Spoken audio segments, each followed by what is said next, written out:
Have you ever imagined that the story of Adam and Eve is only half the truth?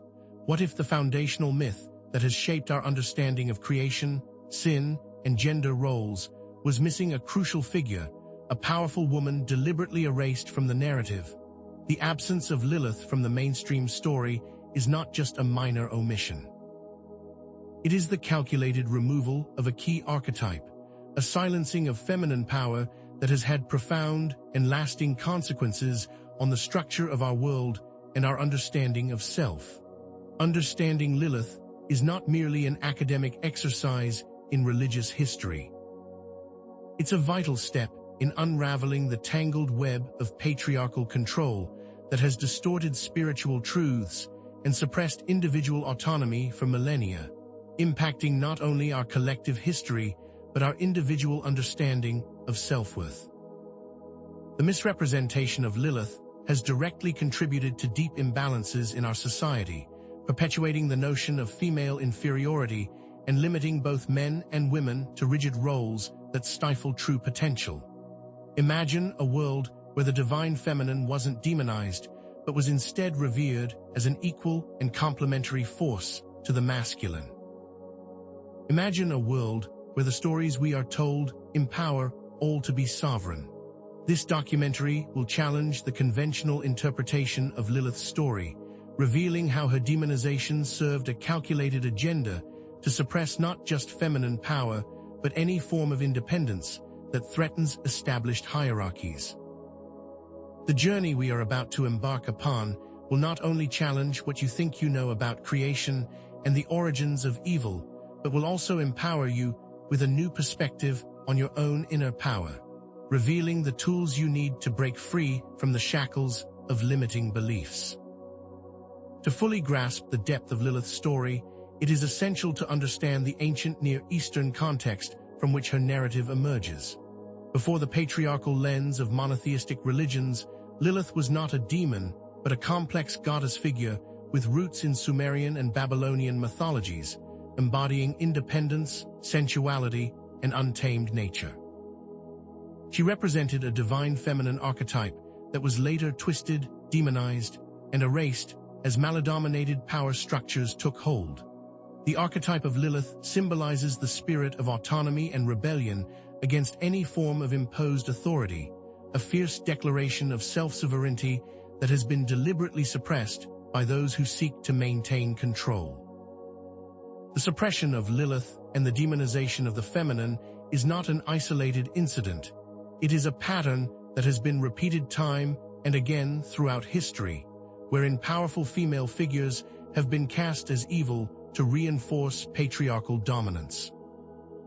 But what if the so-called demon they told you about was actually a powerful goddess, a figure of unmatched strength and self-determination, deliberately maligned to maintain control over the feminine? What if this demonization of the divine feminine is not just a quirk of history, but a calculated strategy designed to maintain a stranglehold over human potential? Imagine the possibility that the story we have been told is just one perspective, and that deeper layers of meaning remain hidden, intentionally obscured for centuries. This video will peel back those hidden layers, revealing Lilith's true origins, her role in esoteric traditions, and her potential as a source of personal empowerment, and how this knowledge can help you step into the most empowered version of yourself. We will delve into lost histories and hidden meanings to show how these narratives have affected not only our understanding of history, but of our own inner potential, preparing you to use this information for your own liberation. To truly understand the figure of Lilith, we must journey back to the ancient Near East, long before the rigid structures of monotheistic religions took hold, to a time when the divine feminine was not only respected, but was the central focus of spiritual life. In the Fertile Crescents of Sumer and Babylonia, goddesses like Inanna and Ishtar reigned supreme, embodying the full spectrum of feminine power, from the life-giving force of creation to the fierce energy of war.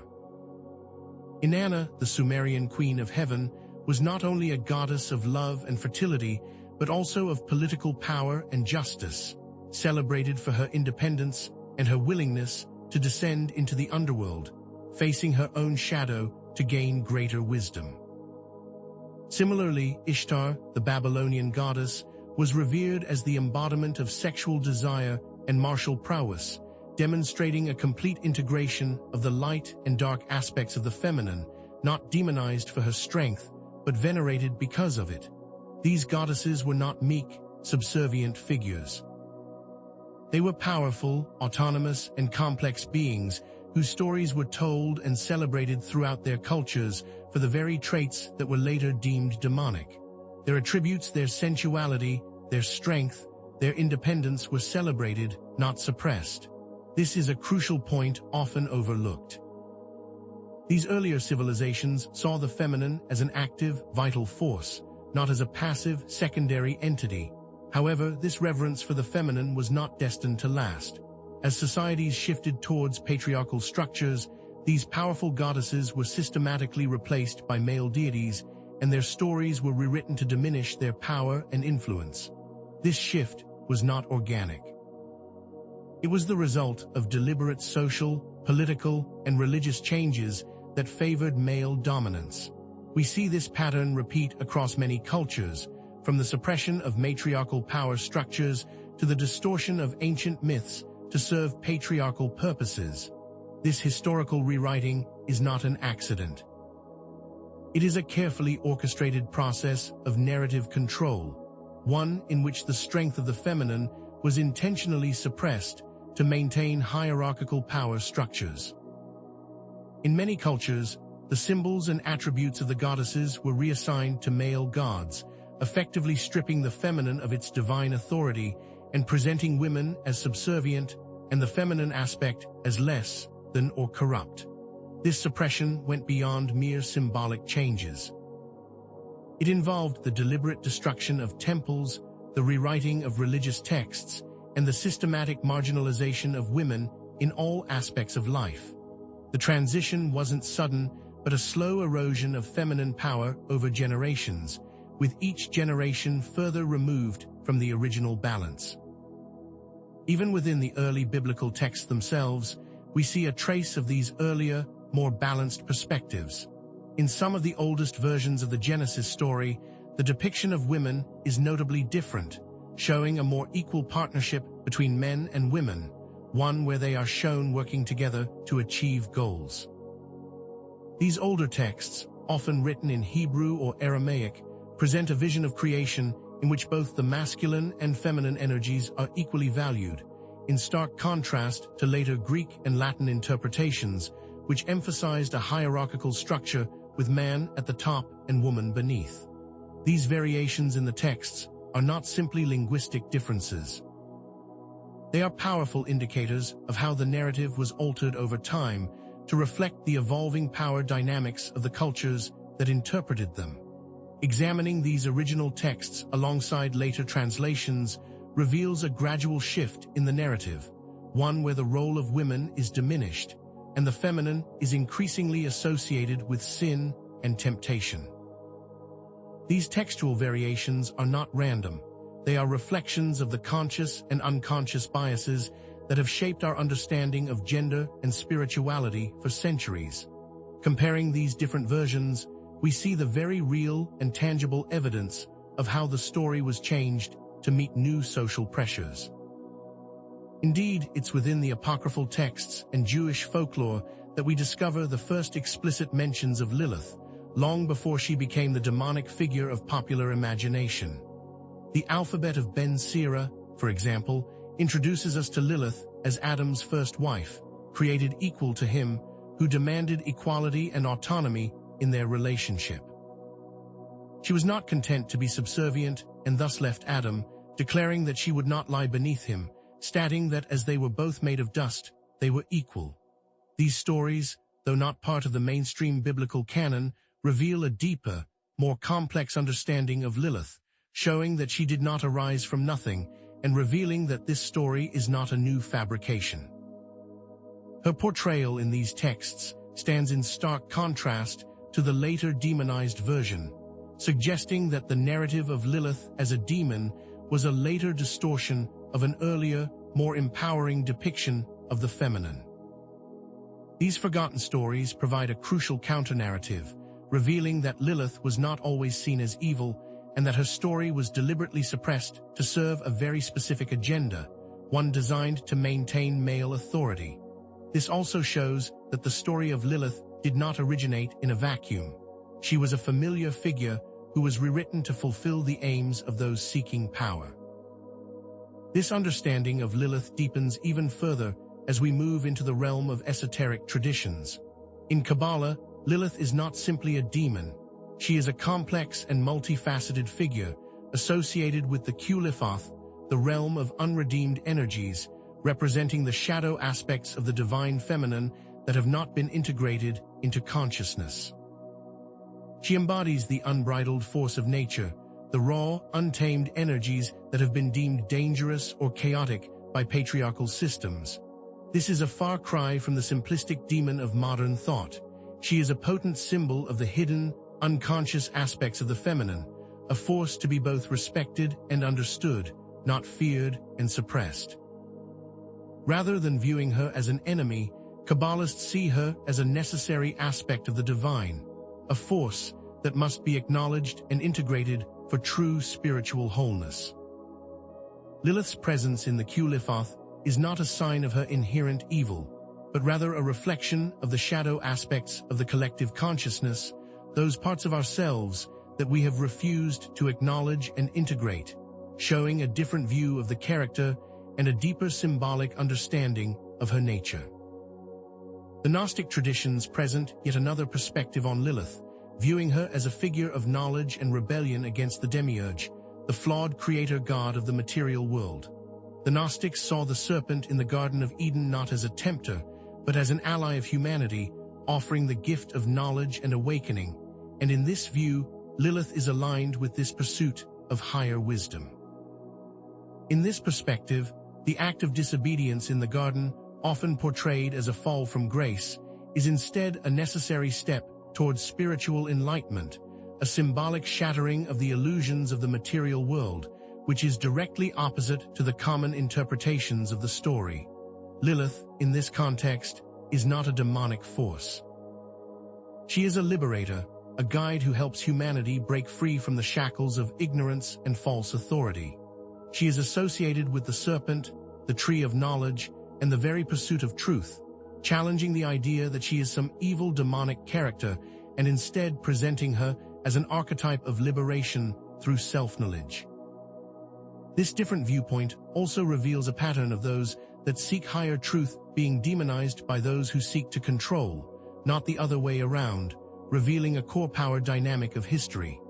Across various mystical traditions, we see echoes of Lilith's archetype in figures like Hecate, the Greek goddess of witchcraft and the night, and various other night goddesses throughout history. Hecate, like Lilith, was associated with the darker aspects of the feminine, with magic, crossroads, and the mysteries of the night, and was equally vilified. These figures are not mere coincidences.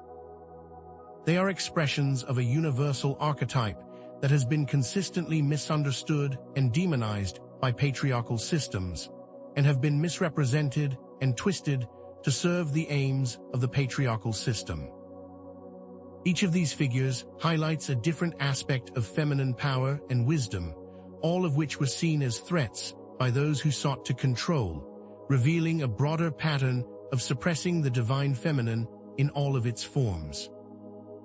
These connections reveal a deep spiritual symbolism that has been deliberately obscured by the fear of the unknown and the desire for absolute control, using demonization to keep the population scared and compliant. In all of these examples, there is a pattern of those in power demonizing anything that could pose a threat to their authority. Connecting this esoteric symbolism to the concept of the shadow self in Jungian psychology, Lilith represents the repressed aspects of our individual psyche, those parts of ourselves that we have disowned, rejected, or deemed unacceptable, those parts of ourselves that we have been taught to be ashamed of. This is not an inherently negative aspect. The shadow contains our untapped potential, our hidden strengths, and our authentic selves, waiting to be integrated. Lilith becomes a guide in this process, representing the courage to face our inner darkness and reclaim our wholeness. Shadow work is not about eliminating the shadow, but integrating it, bringing the hidden aspects of the self into consciousness to allow for greater wholeness. Through practices like meditation and reflective journaling, we can begin to confront these hidden aspects of ourselves, integrating them to unlock greater power and showing a methodology for growth. The archetype of Lilith is the key to opening up a path of self-transformation and moving into greater personal power by embracing all aspects of the self. The systematic demonization of powerful feminine figures such as Lilith is a calculated mechanism used by patriarchal systems to maintain their dominance. This pattern involves rewriting narratives, altering symbols, and suppressing the historical truth of their power, systematically dismantling anything that could threaten the status quo. We see this in the transformation of goddesses into monsters, in the vilification of witches and medicine women, and in the portrayal of women as temptresses and sources of sin, all carefully designed to keep power in the hands of men, using fear as a tool of control. This is not a haphazard process. It's a well-organized effort to reshape cultural perceptions and maintain the illusion of male superiority by diminishing the feminine. These are not simply myths and legends. They are stories designed to enforce social control, to keep women subservient, and to limit the full expression of human potential, making sure that the powerful feminine stays hidden. The same pattern of demonization repeats itself in many cultures, each time with the goal of maintaining the status quo. Consider the figure of Kali, the Hindu goddess of destruction and transformation, often portrayed as a terrifying figure. However, her true essence is far more complex. She represents the power to destroy that which is no longer serving us, paving the way for new growth and creation. Likewise, Medusa, in Greek mythology, whose gaze could turn men to stone, was not inherently evil, but a powerful force of nature who was demonized and made into a monster as a way to control feminine power. The witch trials throughout history are another example of this pattern. Women with knowledge of healing or spiritual practices were labeled as evil and persecuted, to take away their authority and to make them fear their inner power. Each of these figures was stripped of their power, their image twisted, and their stories rewritten to reinforce patriarchal power structures, creating a culture of fear, disempowerment, and control. These are not isolated examples, but parts of a larger pattern of suppressing feminine spiritual authority and rewriting the narrative of feminine power, revealing a global and continuous pattern. The cultural and psychological consequences of this suppression of the feminine are profound and far-reaching, affecting both men and women and creating a state of disequilibrium. When we demonize the feminine, we suppress not only women, but also the feminine aspects within men, such as intuition, compassion, and creativity. This results in a society that values aggression, competition, and logic over empathy, collaboration, and intuition, creating an imbalance between the masculine and feminine energies. This suppression leads to a fragmented understanding of human nature, where the shadow self remains hidden, causing unconscious and destructive behaviors, both in the individual and in the collective. This imbalance manifests as personal dysfunction, societal inequalities, and a disconnection from our own true potential, and the further this goes, the more out of balance our world will become. It is not only a matter of societal structures, but of personal and collective psychology, and until we fix that inner disbalance, we will never create a balanced world. Returning to the Garden of Eden, understanding the esoteric interpretations of the serpent and the tree of knowledge transforms their meaning entirely.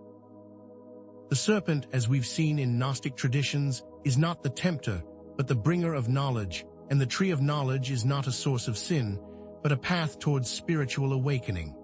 The act of disobedience, then, is not a fall from grace, but a necessary step towards self-awareness and liberation from the control of the demiurge or the flawed creator of the material world.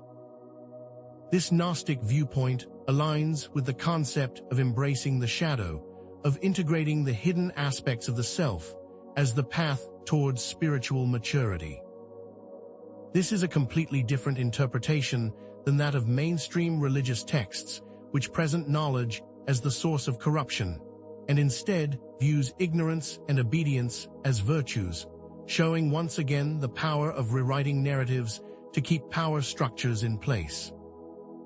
In this new perspective, we begin to see how the very things we were taught to fear may be the key to our own liberation. With this understanding, we can now reinterpret Lilith not as a demon, but as a symbol of autonomy and self-determination. Her departure from the Garden of Eden, far from being an act of disobedience, was a declaration of her right to choose, an act of self-sovereignty that challenges the very foundations of patriarchal control.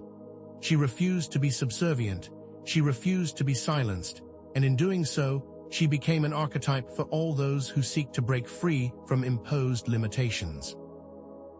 Lilith's story is not just a myth, it is a template for individual empowerment, showing the power of saying no to what no longer serves us. Her rejection of Adam's demands is a powerful message that we do not have to conform to expectations that stifle our authentic selves, and this core teaching is a call to embrace self-mastery in our own lives. She stood up for her beliefs, and this is exactly what we are called to do as well. This archetype resonates deeply with contemporary movements for self-empowerment and liberation. In a world that often pressures us to conform, Lilith's story encourages us to embrace our individuality and to stand up for our truths, refusing to be bound by limiting beliefs and patriarchal norms. From the Me Too movement to the fight for equal rights, we see Lilith's rebellious spirit manifesting in the collective consciousness, a refusal to accept injustice and a demand for equality. We see this in the fight for individual freedoms, in the questioning of traditional gender roles, and in the call for a more equitable world. These actions are not isolated incidents. They are part of a larger movement to dismantle the structures of power that have suppressed the divine feminine for far too long, and it's a movement that is not slowing down, it's gaining momentum. Lilith serves as a reminder that our inner power is not something to be feared, but something to be embraced, and she is the archetype for stepping into that power in our own lives. To break free from old limitations, we must actively dismantle the internalized beliefs that keep us bound. This requires a conscious effort to question what we've been taught, to examine our own biases, and to challenge the assumptions that limit us. We can start by consciously reprogramming negative self-talk and limiting beliefs, replacing them with affirmations of our worth and our potential. This involves doing inner work by journaling, meditating, and taking time for self-reflection. Consider the patterns in your own life. Are you living in accordance with your authentic self, or are you repeating the patterns of those who came before you? Are you trying to fit into a mold that you did not create? Understanding the answers to these questions is crucial to moving forward with true self-mastery. We must also learn to trust our own intuition and our own inner voice, that voice that whispers the truth to us if only we are willing to listen. The more we practice this, the stronger this voice will become, and the easier it will be to recognize the path forward, allowing us to rewrite our own stories. Ultimately, embracing our shadow aspects is essential for personal growth and self-mastery, and the figure of Lilith is the bridge towards that inner transformation. We cannot become whole if we only accept our light and reject our darkness. We must embrace both aspects of ourselves, both light and shadow, to achieve true wholeness. This is a continuous process, one that requires patience, courage, and compassion for ourselves, allowing the integration of our shadow and embracing all aspects of who we are. It's a journey, not a destination, and Lilith is the guide on that path, reminding us that we are powerful, we are autonomous, and we are worthy of embracing our true selves. This is just the beginning, as there is much more to explore in the sections to come. The journey to understand Lilith is not just an exploration of ancient myths and esoteric traditions. It is a profound exploration of the very core of our being. We have seen how Lilith represents not only feminine power and autonomy, but also the shadow self, those repressed aspects that hold both our greatest fears and our greatest potential. To deny or suppress these aspects leads only to imbalance and disempowerment, hindering both our individual and collective evolution. This understanding, however, is merely the foundation. There is much more to be revealed. In the sections to come, we will delve into specific techniques for shadow work, for harnessing energy, and for reclaiming your personal power so that you can embody these teachings in your everyday life. These practices and methodologies will unlock greater understanding and provide the tools needed for true self-mastery. This is merely the tip of the iceberg, and the real transformation is only just beginning. As we move forward, prepare to delve even deeper into the mysteries of Lilith. Consider what you've learned today. Reflect on how the suppression of the feminine has affected not only our history, but your own personal experience. What limiting beliefs have you internalized that keep you from your true power? What aspects of your shadow self do you find yourself rejecting or fearing? The answers to these questions hold the key to your own liberation, and we will work together to unlock the doors to these hidden chambers. Leave your thoughts, your experiences, and any questions that arise in the comment section below, as together we will begin the process of transformation and prepare to move towards a more complete understanding of ourselves, of the world, and of the true power of the divine feminine. The path to true self-mastery requires that we first confront what has been hidden, the disowned aspects of ourselves that Jungian psychology calls the shadow. This is not some monstrous entity lurking in the darkness, but is comprised of the very qualities we've been taught to reject or deny, the raw, untamed energies that have been deemed unacceptable by societal norms and patriarchal constraints. Lilith, in her unbridled power and fierce independence, is not only a symbol of these suppressed feminine traits, but also the embodiment of the shadow itself.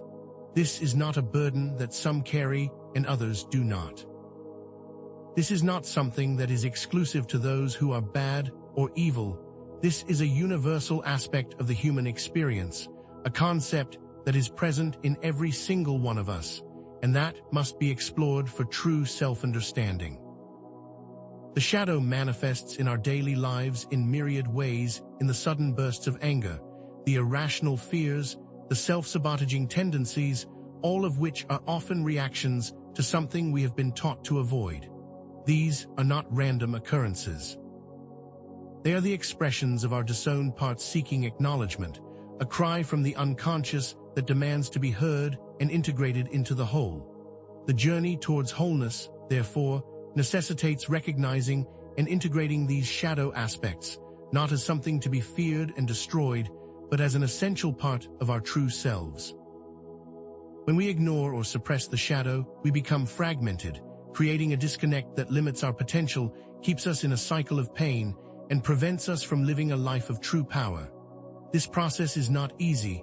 It requires courage, honesty, and a willingness to face those parts of ourselves that we would rather ignore, those aspects that have been called bad or evil.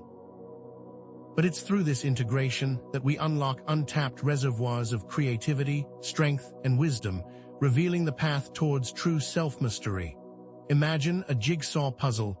If some pieces are missing, the picture remains incomplete. The shadow is not a missing piece.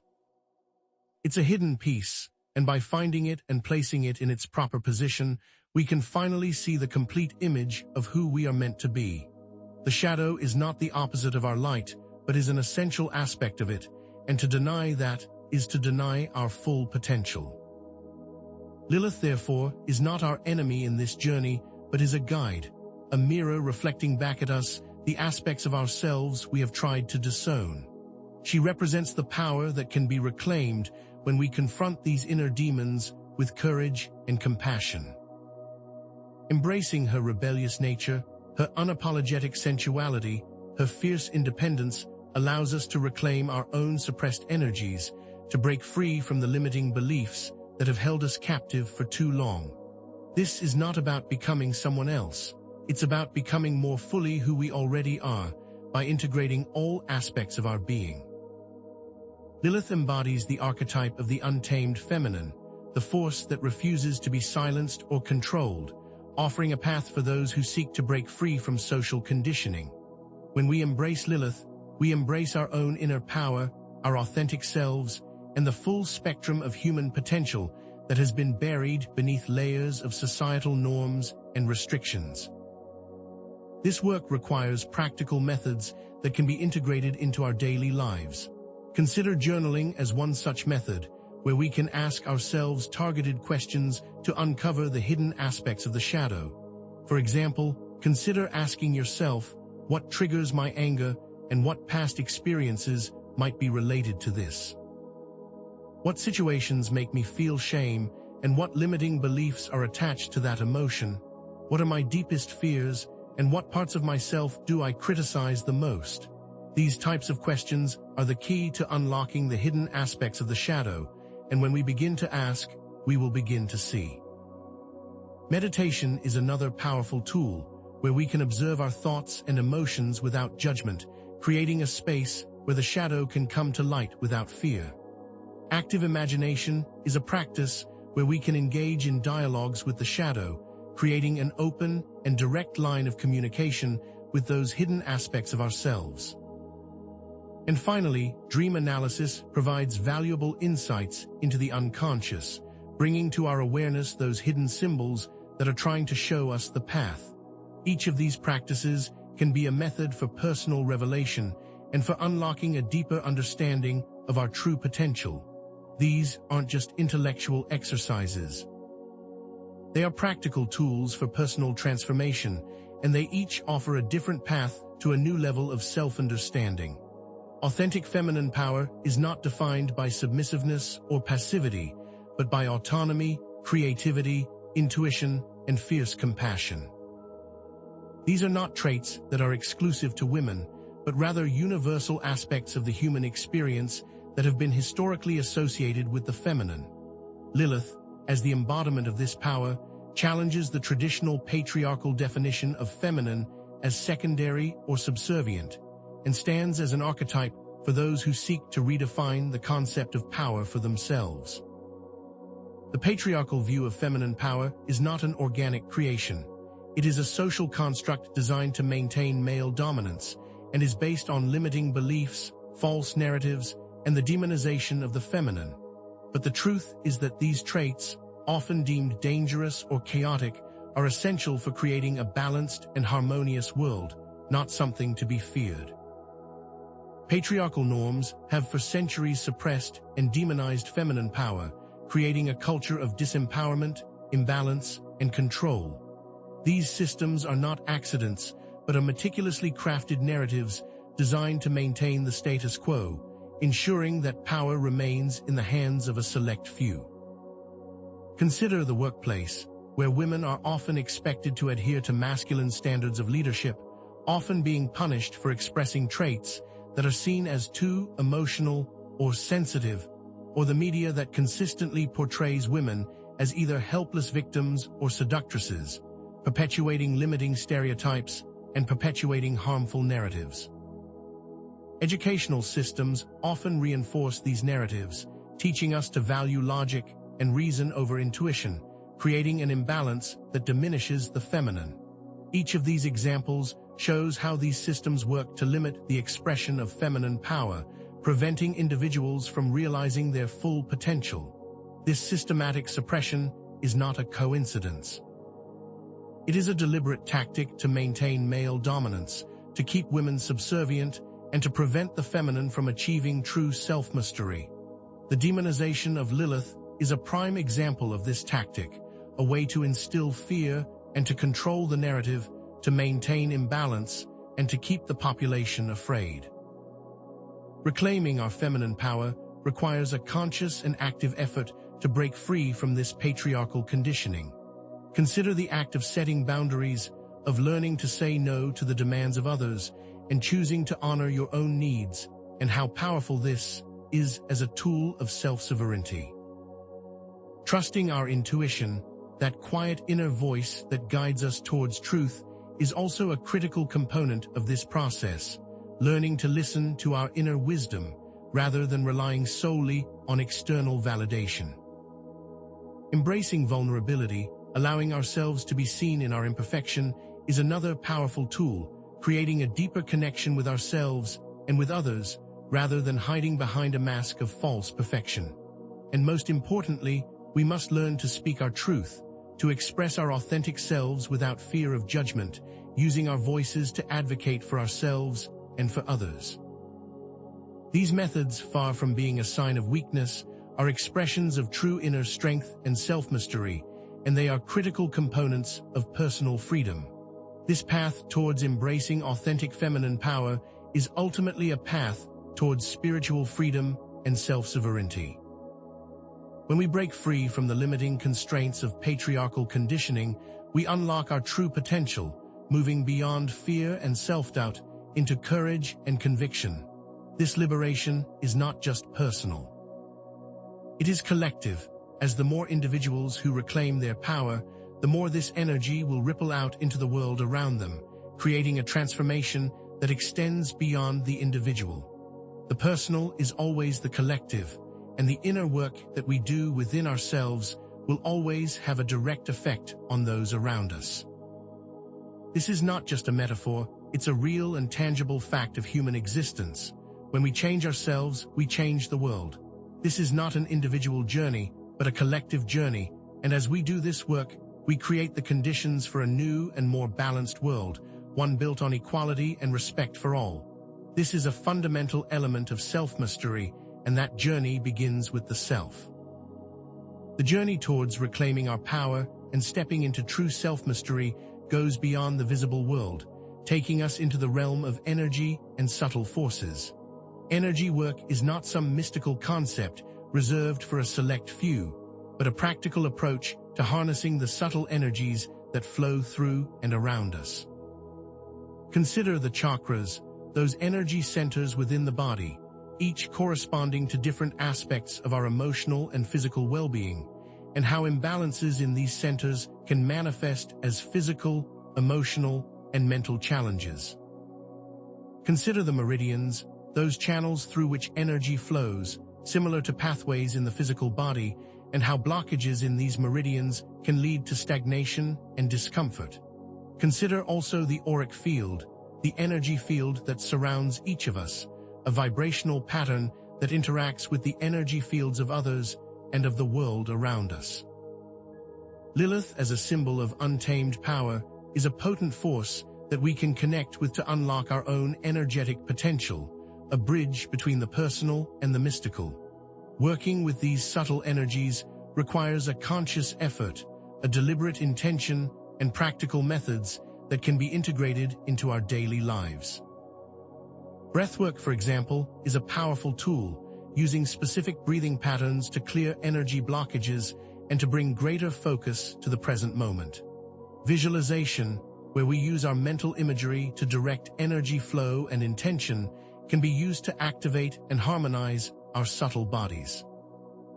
Grounding exercises, where we connect with the Earth's energy to stabilize and center ourselves, can be a useful tool to bring a sense of focus and stability to our daily experience. Visualizing the energy of Lilith as a powerful force within you, embracing her qualities of rebellion and autonomy, can amplify the power of this practice, creating an alchemical shift in the energetic field.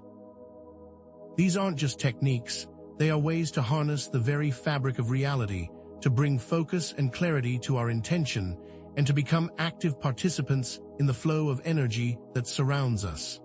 These are practices that unlock personal potential by changing the energetic state. Ritual and symbolism have the power to connect us with the Lilith archetype, creating a bridge to her transformative power. A ritual is not a rote performance, but an act of intention, a conscious act of engaging with the symbolic realm to bring about change, creating an energetic container for personal growth. Consider creating a sacred space, a place where you can engage in your practice without distraction, setting up an altar, using candles, crystals, or other symbolic objects to create a powerful intention. You can use specific rituals to connect with Lilith, for example, using the visualization techniques detailed earlier. Creating a ritual is a personal act, and you are meant to choose what feels right for you, what resonates with your own spiritual path, not what others have told you to do.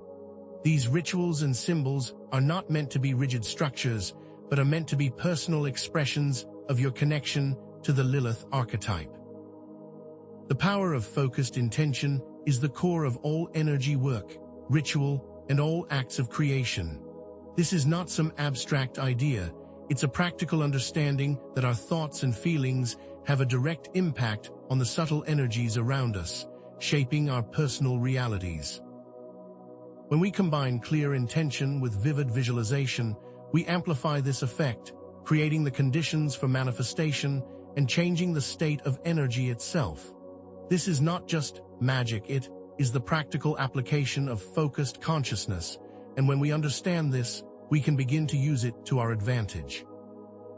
When you understand this power, you become the conscious creator of your own reality. This is not something that only special people can do. This is the birthright of each and every one of us, the ability to change our inner world, which will always create changes in the outer world. This is a fundamental truth that has been known by mystics and sages for centuries, and it is time that we bring it back into the forefront of our own awareness. Self-awareness is the cornerstone of all personal transformation, the foundation upon which self-mastery is built. Without a clear understanding of our own motivations, patterns, and limitations, we remain subject to the unconscious forces that drive our behaviors. This journey requires a deep dive into the self, an exploration of our thoughts, feelings, and reactions, creating a framework for deeper understanding, leading us out of the unconscious and into conscious control. Self-awareness is not a one-time event. It is an ongoing practice, a continuous refinement of our understanding of who we are and who we are becoming. This requires consistent practice, a willingness to look at ourselves honestly, and a dedication to self-observation without judgment. This will not be easy, as confronting our limitations can often feel uncomfortable, but it is through this process that we can start to break free from limiting patterns and behaviors, and that we will step onto the path of true self-mastery. Mastering our emotions is another crucial step on this path, moving beyond being controlled by our emotional states to transforming our reactions into allies on our journey of self-mastery. Mindfulness practices, where we observe our emotions without judgment, can give us a space to respond instead of reacting, breaking free from our conditioned responses. Emotional regulation techniques, where we learn to manage and transform difficult emotions, can be used to bring a sense of calm to turbulent feelings. And lastly, reframing negative thought patterns, where we challenge our limiting beliefs and replace them with more empowering perspectives, can be used to change the foundations of our inner world. Consider the next time you feel overwhelmed by an emotion. Instead of reacting automatically, pause, breathe, and observe the emotion without judgment. Where do you feel it in your body? What thoughts are associated with it? By doing this, you create space between stimulus and response, empowering yourself to choose a more balanced way forward. This is not about suppressing emotions. It's about mastering them, using their power as fuel for your own growth. This is not just intellectual knowledge. It is a practical path for navigating the emotional landscape and requires consistent practice. The journey of self-mastery also requires us to take full responsibility for our lives, to move beyond victim consciousness and step into the power of agency. Victim consciousness, where we blame external forces for our problems, keeps us trapped in a cycle of disempowerment, preventing us from taking control of our own lives, locking us into a state of stagnation. While external systems may indeed be oppressive, our individual liberation begins with taking responsibility for our own thoughts, feelings, and actions. This is not to say that we must accept injustice, but rather that our personal transformation begins with the recognition that we have the power to choose our response. Stepping into responsibility requires courage. It requires a willingness to face the challenges that will arise and a deep commitment to our personal evolution. And with this commitment, our lives will begin to transform. Lilith, therefore, is the embodiment of this self-mystery, the archetype of embracing our true nature despite social conditioning and choosing our own path regardless of external pressures. This journey is not easy, it will come with challenges, but she represents the strength that arises when we commit to walking our own path, and that true freedom comes from within, not from external forces. She is a symbol of empowerment, courage, and the unwavering belief in our own worth. The Lilith archetype is a guide on our path to self-mystery, and she will help to lead us out of the darkness if only we are willing to follow her path. The challenges that we face are not obstacles, but are the very things that will transform us into the most powerful versions of ourselves. This journey is not about becoming someone different. It's about becoming more fully who you already are, embracing all aspects of your being. The concepts we've explored: shadow work, reclaiming feminine power, energetic practices, and self-mystery are not isolated ideas, but interconnected parts of a larger process of personal transformation. These changes, initiated at an individual level, have profound implications for the collective as well. The work we do on ourselves ripples outwards, creating waves of change that will extend to those around us. We are not alone on this journey, we are all connected, and our individual acts of self-mystery contribute to a global shift in consciousness, a new way of understanding the world. This work is not meant to be done in isolation, but in community, and these tools will empower you to step into your own power as a conscious creator, and will create the foundations for collective growth. This individual transformation is the catalyst for collective change. This is why we must start with ourselves. The changes we have initiated within ourselves will create waves that extend out into the world around us, changing the very fabric of reality itself. And yet, this is just the beginning. As in our next section, we will delve into the methods and strategies we can use to create a change at a collective level. Individual growth and collective action must be combined to create real-world results, and to ensure that the shifts we have initiated will continue, growing in strength and power, extending out to those around us.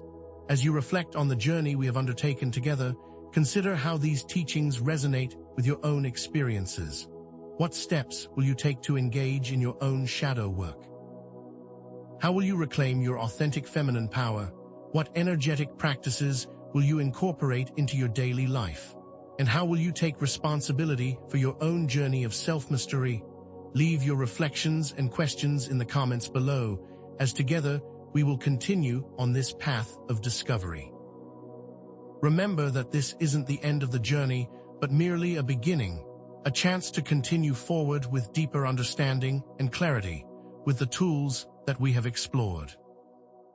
As we've explored the depths of the shadow and the contours of feminine power, we now turn to the practical application of this knowledge, understanding that the path to self-mystery is not just a theoretical concept, but a journey that requires conscious action. That change begins with the power of intention, the focused energy that shapes our realities. Every thought, every feeling, every action is born from an intention, whether conscious or unconscious, and by becoming aware of this process, we gain the power to direct our lives towards our chosen goals. Consider the simple act of making a cup of tea. When done without conscious awareness, it is merely a habit, a series of actions we perform without thought.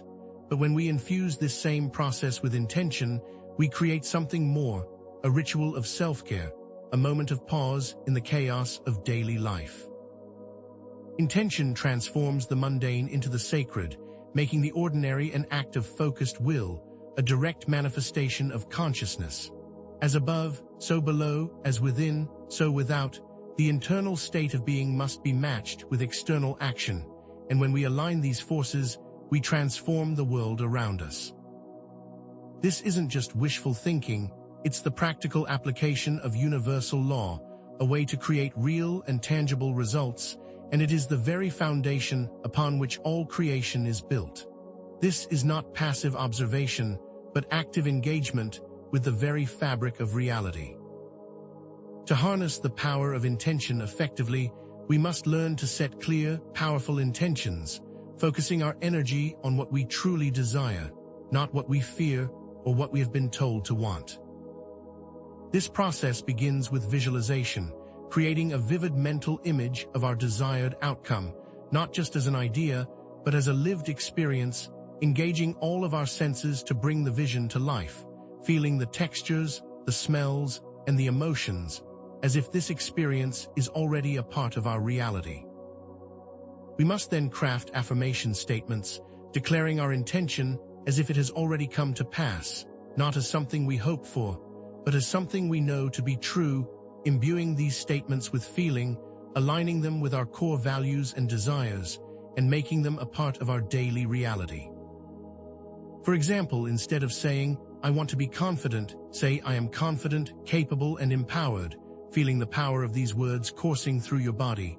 These are not just words, they are energetic declarations, and when used with focused will, they create pathways of manifestation. This is not just about thinking positive thoughts. It's about harnessing the full force of your mind and emotions to create a coherent and directed force. This combination of visualization, affirmation, and emotional connection is a powerful method for setting intentions that will manifest in your life. This is a skill that must be practiced, and that will grow in strength and power with consistent use. Lilith, as the archetype of self-determination, serves as a powerful model for setting intentions that align with our inner truth. She did not passively accept her fate. She chose her own path, refusing to conform to the limitations imposed upon her by external authorities, acting as a beacon for those of us seeking to break free from limiting beliefs and societal norms. Her story reminds us that our intentions must align with our deepest values, that true power comes from within, not from external approval, and that we are not meant to follow, but to lead our own lives, and that true freedom comes from aligning with our inner truth. By using her energy as a catalyst for our own growth, we can embrace the same courage and conviction that she embodied, taking bold and decisive steps toward our goals, without hesitation or doubt, seeing our intention not as a hope, but as a destiny that is already in motion. Consider, when facing a challenge, to invoke the spirit of Lilith, visualizing her strength and independence, then state your intention clearly and powerfully, knowing that you are capable of overcoming any obstacle that lies in your path. This is not passive faith, this is active creation, and when we step into this power, we step into our full potential. This is not just an idea, it's an energetic activation, a path to taking control of your destiny. To further amplify our intentions, we can integrate specific practices into our daily routines, transforming our actions into powerful expressions of our will. Sigils, for example, are symbols created to represent specific intentions, acting as a visual key to unlock the power of the subconscious mind. To create a sigil, you begin by writing your intention as a clear statement, then removing any repeating letters from the phrase, then transforming the remaining letters into a unique symbol, and finally, meditating upon this symbol, infusing it with the energy of your intention, and using this as a focal point to manifest your desire. Vision boards, another powerful tool, are visual representations of our goals, using images and words to create a vivid picture of our desired reality, acting as a powerful tool for manifestation. Engage with these boards regularly, taking time to feel the emotion of your desired outcome, activating the power of focused attention, and creating the conditions for manifestation. Focused meditation, when done consistently, can also amplify intentions, creating a state of deep focus where we can connect with the subtle energies that shape our realities, allowing our intentions to take root and grow, as well as revealing deeper truths about ourselves and our desires. Like all practices, consistency is the key to results, and by dedicating ourselves to these methods, we create a powerful framework for achieving our dreams. These tools are not merely symbolic. They are methods for engaging the subconscious mind, for creating tangible and powerful results, and for taking control of our journey. This is not just a practice, It is a method for creating change in our lives. The power of intention is only one part of the equation. Equally important is the need to transform our limiting beliefs, the deeply ingrained patterns of thought that shape our perceptions and behaviors, often without us even realizing it. These beliefs, often formed in childhood or reinforced by social conditioning, act as invisible barriers, preventing us from reaching our full potential, keeping us trapped in cycles of fear and self-doubt. These beliefs, acting at a subconscious level, limit our perceptions, distort our understanding of reality, and prevent us from seeing the full range of our potential. These self-limiting ideas create a filter through which we experience the world, preventing us from seeing opportunities and keeping us within a narrow band of possibilities. Like invisible programming running in the background, these beliefs dictate our actions, creating self-fulfilling prophecies that keep us trapped in patterns that we are not even aware of. And to change this, we must first understand it. This is a fundamental truth that underlies all self-imposed limitation, and it is a key to unlocking our potential. The shadow self holds the keys to these beliefs, and by engaging in practices to reveal our shadow, we gain the ability to transform these belief systems into powerful tools of self-creation. To identify these limiting beliefs, we must delve into the depths of our subconscious mind, using tools of self-reflection that will bring these hidden patterns into the light of awareness. Journaling, for example, can be used as a powerful tool to explore our inner landscape, asking ourselves targeted questions such as, what do I believe about my worthiness? What do I believe about my capabilities? What do I believe about my place in the world? What are the things that I tell myself are true? What things have I accepted as facts without even questioning it? What are the stories that I tell myself about why I can't achieve my dreams? These types of questions can create powerful insights, revealing hidden patterns that have been operating in the background of our minds. Active questioning, where we challenge our negative thought patterns as they arise, can create a space for pause, a moment of awareness where we can choose not to accept our limitations and begin to transform those self-imposed restrictions. By actively observing our thoughts and reactions, we can begin to identify recurring themes and the beliefs that underlie them. This is not about self-judgment. It's about gaining a deeper understanding of the forces that shape our experiences, tracing them back to their origins, whether those are childhood experiences, societal conditioning, or past traumas, and revealing how these patterns continue to affect us in the present, acting as barriers to our growth and preventing us from stepping into our potential. These methods are designed to illuminate the unseen, to make the subconscious conscious, and to take back control of the narratives that are playing out in our minds. Once we have identified our limiting beliefs, we can begin the process of reframing them, transforming them from barriers to pathways, using the tools of cognitive reframing, affirmations, and visualization. Cognitive reframing, for example, involves challenging the validity of our negative thoughts, questioning their accuracy, and looking for alternative perspectives that can empower us, choosing to focus on the positive rather than the negative, seeing the potential instead of the limitations. Affirmations, when used consistently, can reprogram the subconscious, replacing old limiting beliefs with new, empowering ones, and when repeated with feeling, they create a pathway for transformation. For example, if you believe you are not worthy of love, begin to repeat affirmations such as, I am worthy of love, I am lovable, and I am loved. Visualization can also be a powerful tool, allowing us to mentally rehearse new scenarios, to imagine ourselves acting with confidence and courage, creating a new template in the mind that allows us to step outside of our limitations and into our potential.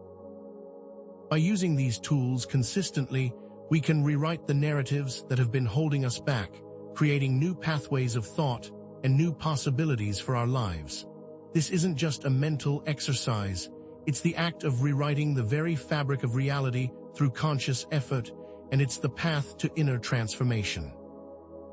Lilith's journey is a powerful example of this process, her refusal to accept limitations serving as a beacon for breaking free from self-limiting beliefs. She did not accept the role assigned to her. She challenged the very foundations of the patriarchal system that sought to control her, and in that act, she gave an example for all those who seek to break free from self-imposed limitations.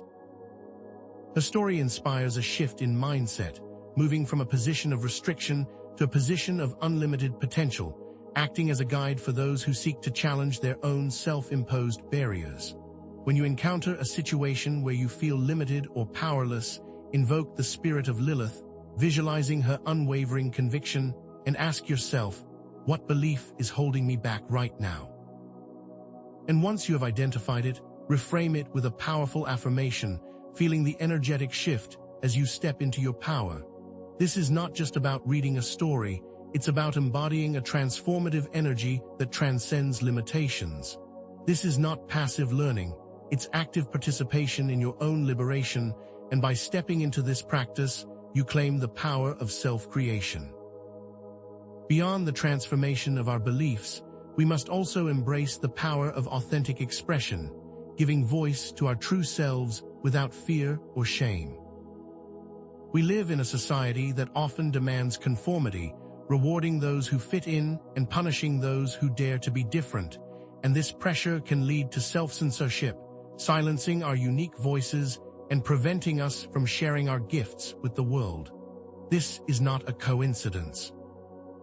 It is part of the same patriarchal conditioning we have been discussing throughout this journey, a way to keep us confined and to prevent us from fully expressing our true potential. Consider how often people are told to tone it down, or fit in, or not be so dramatic. These subtle phrases, repeated over and over again, work to condition individuals to silence their authentic selves and to conform to external expectations, and when they succeed, they limit the scope of our experience and prevent us from discovering who we are truly meant to be. Authentic expression is not merely a personal preference. It is a fundamental human need, a critical component of both individual and collective evolution, and when we deny this, we deny ourselves and the world the full range of our gifts. This is a fundamental element of our existence, and denying it leads to stagnation and the loss of our potential. To overcome self-censorship, we must learn to set clear boundaries, honoring our own needs and saying no to the demands of others when they do not align with our values, and choosing to create space for our own self-expression, rather than succumbing to the pressures of others.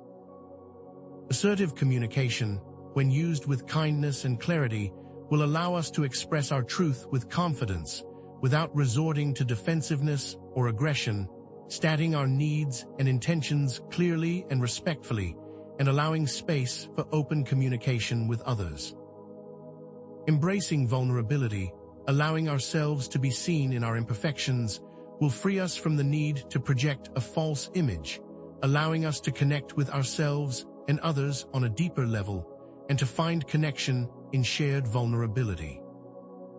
Self-compassion, when consistently applied, will create a safe space to express our truth without the fear of self-judgment, nurturing an inner ally that is kind, understanding, and supportive, and allowing us to move beyond the inner critic, who is nothing more than a product of social conditioning.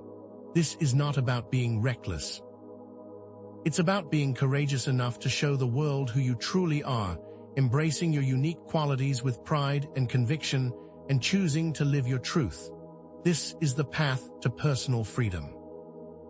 Authentic expression is not just about speaking our truth.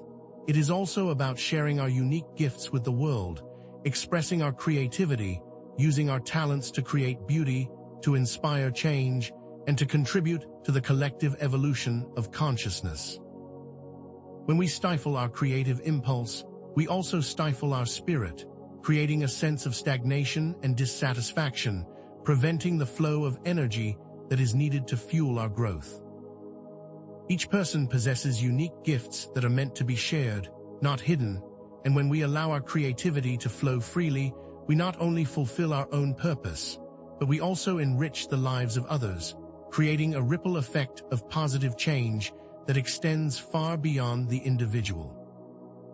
Consider the things that you are passionate about, the things that bring you joy, and find ways to integrate those into your daily life, using your unique skills to create, to build, to heal, or to inspire, trusting that your creative expression has a vital role to play in the unfolding of the world, and that your participation in the collective whole is a critical component of universal harmony.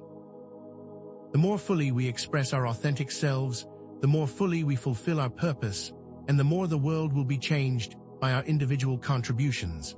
Lilith's refusal to be silenced or controlled embodies the spirit of this authentic expression, a guiding light for all those who seek to break free from external limitations. She did not conform to societal expectations. She forged her own path, using her voice to express her truth and her actions as an example of self-empowerment. Her story inspires us to embrace our unique voice, to share our gifts with the world, and to contribute to the positive change that is needed in the world, and to challenge the status quo that seeks to maintain control through conformity. When we encounter the pressure to conform, we must invoke the spirit of Lilith, allowing her boldness to fuel our own courage and to bring our authentic selves into the world without apology or fear, knowing that in this act we step into our power. This is not just a story. It's a call to action and a chance to create our own path, using her example as a guide along the way and to allow our authenticity to shine. This is the power of self-expression, a key to claiming our sovereignty. These methods we have explored are not merely intellectual exercises. They are powerful tools for personal transformation and must be integrated into our daily practices to create lasting change.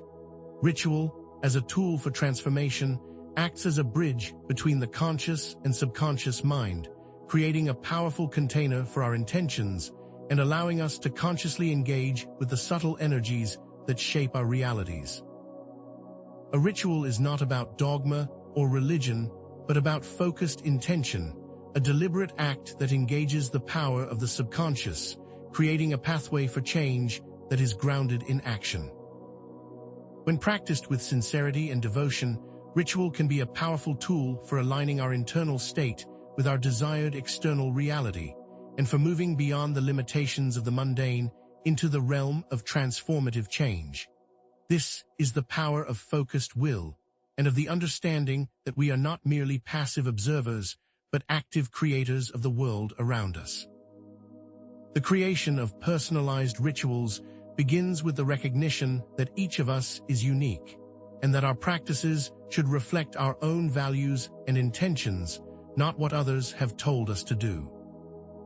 To begin, create a sacred space, a place where you can engage in your practice without distraction, perhaps by setting up an altar with personal symbols, candles, crystals, or any other items that resonate with you, using these objects as a visual reminder of your intentions and as a physical focal point for your practice. Then incorporate elements from nature, such as water, earth, fire, or air, to ground your practice, connecting with the natural world and harnessing its power. Write affirmations, powerful statements that reflect your desired reality, speaking these aloud with intention, creating an energetic bridge between your conscious mind and your desired outcome. And finally, engage in focused meditation or visualization, allowing yourself to connect with your higher self and with the subtle energies that shape your experience, creating the conditions for transformation and allowing the power of ritual to change your reality. This process is not meant to be rigid or inflexible, but an opportunity to connect with your own inner wisdom and to create a practice that is authentic to your own journey. This is not passive rote action, but active creation, and when done with intent, it becomes a powerful pathway for self-mastery. The Lilith archetype can be used as a powerful focus for our rituals, incorporating her symbols and qualities into our practice to connect with her transformative energy.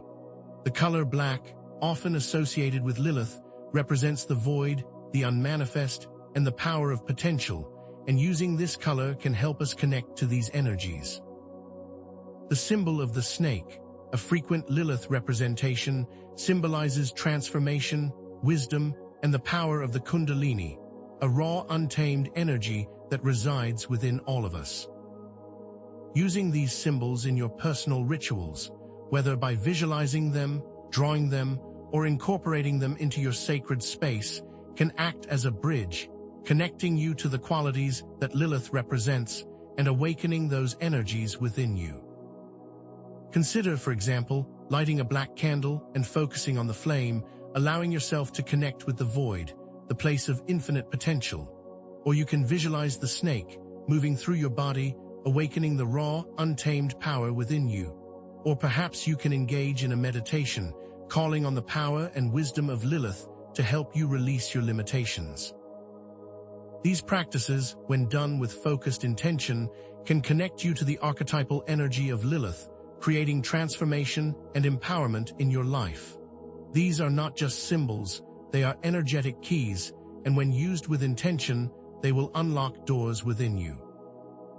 Consistency is the key to all self-mastery practices, as it is through repeated engagement that we deepen our self-awareness, amplify our intentions, and integrate our shadow aspects, moving beyond mere intellectual understanding into a lived experience of transformative change. Like any skill, consistent engagement is the path to developing mastery, building strength and awareness, and deepening the connection to our inner selves.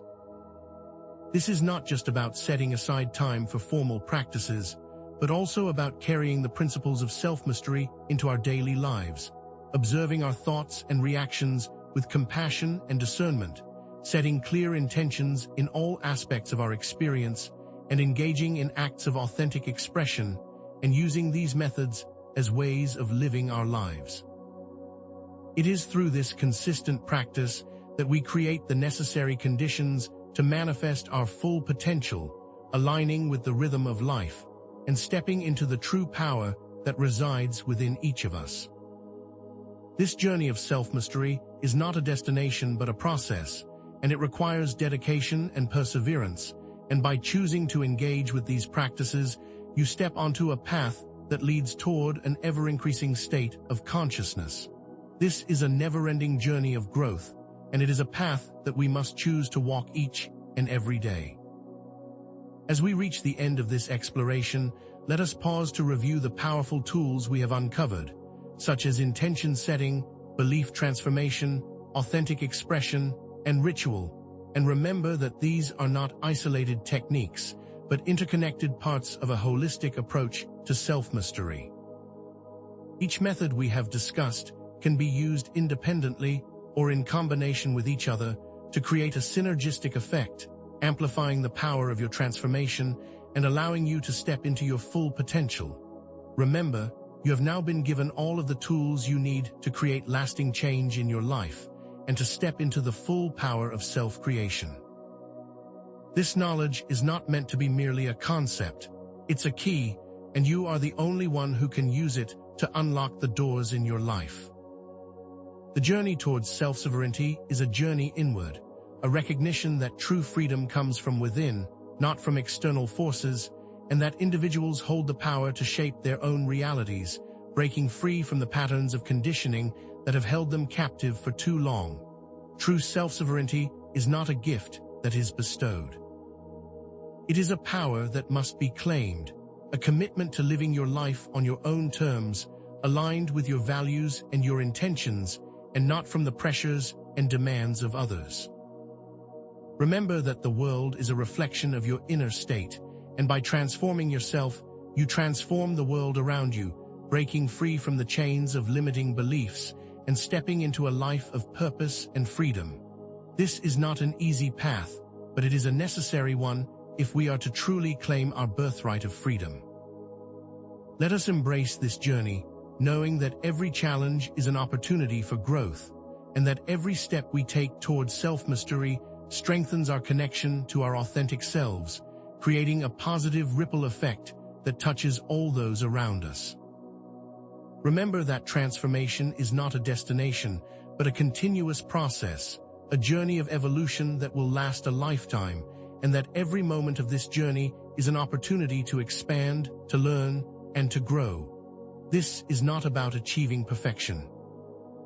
It's about embracing our imperfections and learning to use them as tools for empowerment, using every challenge as a catalyst for self-discovery. As we prepare to move into the next part of this documentary, we will explore the methods we can use to create collective action, bringing all of the personal tools we have gained into the world to act as a catalyst for change on a larger scale. Remember that the journey we have taken together is only the beginning, and there is more to be revealed as we move forward. Leave your reflections and questions in the comments below, and let us step forward together on this path of discovery. As we awaken to the power of our individual sovereignty, it becomes clear that our personal transformation is not an isolated event, but an integral part of a larger collective shift, like a single drop of water contributing to the vastness of the ocean. The changes we make within ripple outwards, creating waves of transformation that impact the world around us, a principle known as morphic resonance, where a change in one system influences another, creating a field of influence, and showing that our individual shifts in consciousness can affect the entire collective, like a tuning fork causing others to resonate at the same frequency. When you choose to heal yourself, you are not just healing your own wounds, but you are also contributing to the healing of the collective and creating a new energetic template. And this is not just a spiritual concept, it's a scientifically verifiable reality. Studies have shown that when a group of people meditate on a specific intention, there is a measurable change in the surrounding environment, demonstrating the power of collective consciousness and providing tangible evidence that we are all interconnected parts of a single whole. This is not merely an idea, but an observable truth, and when we act from this understanding, we unlock a new level of power. Our individual actions are not isolated incidents, but rather interconnected threads that weave the tapestry of our shared reality, and by taking ownership of our personal power, we are directly impacting the collective experience, changing the overall energetic landscape. While individual empowerment is essential, it is not the whole picture, for neglecting the collective while focusing only on personal growth creates stagnation, like a single tree seeking to grow without the support of the forest. And just as focusing solely on collective action without personal work leads to imbalance and ineffectiveness, like trying to build a house without a foundation. True lasting change requires the integration of both individual and collective efforts, a dynamic equilibrium that supports both personal evolution and the evolution of society, like two wings of a bird working in harmony, with one providing strength and the other providing direction. History is filled with examples of individuals who have made significant personal progress, only to find that their work is incomplete without a corresponding shift in the collective consciousness. And this pattern can be seen in the lives of many spiritual teachers and reformers who sought to create change, and who understood that the individual is a microcosm of the larger whole. Likewise, there are many examples of collective movements that have failed because they have neglected the personal journey of individual transformation, focusing on external change while neglecting the deeper internal work that is required for true and lasting progress, with social movements often faltering because they lack individual accountability and self-awareness. This pattern illustrates that true progress requires a harmonious integration of both internal and external work, like the inhale and exhale of the breath, two parts of the same whole, and this pattern will continue to repeat until this lesson is learned. This balance is not static, but rather a dynamic state of change, like a pendulum, constantly moving and adjusting, and this ongoing change is what creates evolution, both personal and collective. The power we have cultivated internally is not meant to be kept secret. It is meant to be used as a catalyst for positive change within the collective and to contribute our gifts in service to the whole. This conscious participation in the world, through authentic dialogue and ethical action, is the next step in our journey, applying our inner power to bring about tangible change, like a seed that has grown roots, now reaching for the sun. By sharing our intentions, our beliefs, and our emotions in a conscious and intentional way, we contribute to the morphic field, amplifying the positive energies within the collective, using the power of shared intention to create real-world transformation, like a group of musicians combining their individual skills to create a symphony. Consider the power of shared rituals, where we come together to focus our intention on a common goal, creating a unified energetic force that can bring about change, whether for healing, social justice, or environmental protection. The creation of group meditations, where we join together to align our consciousness on a specific vision for the future, amplifies the intention and creates a pathway for manifestation, creating a powerful bridge between individual desire and collective reality. Authentic communication is not just about speaking our truth. It is about listening with empathy, honoring the experiences of others, and creating a space for dialogue where diverse viewpoints can be shared and understood, and where collaboration and cooperation become powerful tools for collective progress. This conscious engagement with the collective is not about force, but about creating a synergistic relationship where each individual's unique contributions are valued and integrated, creating a powerful and unified force for change. This leads us to the understanding of conscious community building, the intentional creation of supportive networks where we can share our knowledge, our experiences, and our intentions, creating safe spaces where we can be seen, heard, and valued, and where both individual and collective growth are supported and encouraged, like a well-tended garden where each plant supports the others. When we come together in conscious community, we create an amplified field of energy, strengthening our individual intentions and providing a supportive network that fosters the unfolding of our potential, understanding that collective action can amplify individual intention and that individual work provides depth and structure to collective actions. These communities can take a variety of forms and are not limited to physical gatherings, as they can also exist in the digital or spiritual realms, where people come together with a shared purpose and intention.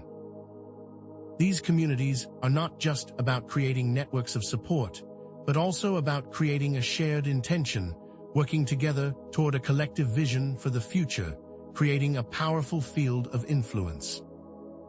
When forming these types of communities, it is essential to begin with a clear intention, stating the purpose and the values upon which it will be built, ensuring that it serves the highest good and that all voices are heard, valued, and respected. This requires creating a culture of mutual respect, empathy, and accountability, where individuals can support each other's growth without judgment or control, creating a container of safety where vulnerability can flourish. It's also essential to establish clear boundaries and processes for decision-making, ensuring that everyone has a voice and that collective agreements are honored and respected. Remember that the community is not about conformity, but about creating a shared journey toward growth, where each member contributes their own unique gifts and supports the unique gifts of others. However, this journey is not without obstacles, as there are forces at play that seek to maintain control, and understanding these forces is crucial if we are to truly step into our collective power and break free from the systems that seek to limit us. Fear is often used as a primary tool for social and political control, creating an environment of anxiety and insecurity that prevents individuals from questioning authority or challenging the status quo, and that keeps people focused on survival rather than on thriving, like a cage keeping a wild animal confined. This is not a new phenomenon. It is a recurring pattern throughout history, where those in power have used fear to manipulate the masses through propaganda, religious dogma, and social pressures, all of which contribute to the suppression of dissent, keeping people subservient to the control of others. Consider how often we are bombarded with messages of fear, whether from the media, social institutions, or political rhetoric, all of which seek to keep us in a state of anxiety and insecurity, and how these messages often play upon our deepest insecurities, and our innate desire for safety and belonging. This type of programming is not accidental. It is intentionally designed to create a system of control and to keep individuals in a state of disempowerment and to maintain power for those who seek to control the collective. These intentionally created systems are not simply the way things are, but rather carefully crafted mechanisms of control, and by recognizing this, we take back our power. These narratives are not limited to the obvious. They often operate in subtle and insidious ways, shaping our perceptions and beliefs without us even realizing it, with media, educational systems, and religious institutions acting as powerful tools for reinforcing dominant ideologies, suppressing alternative viewpoints, and limiting our access to truth, like the puppeteer controlling the movements of the marionette. Consider how our educational systems often fail to teach critical thinking, instead focusing on rote memorization, and how these systems do not encourage independent thought, but rather encourage conformity and obedience, with certain historical narratives and interpretations being favored over others, and where alternative viewpoints are often dismissed or ridiculed.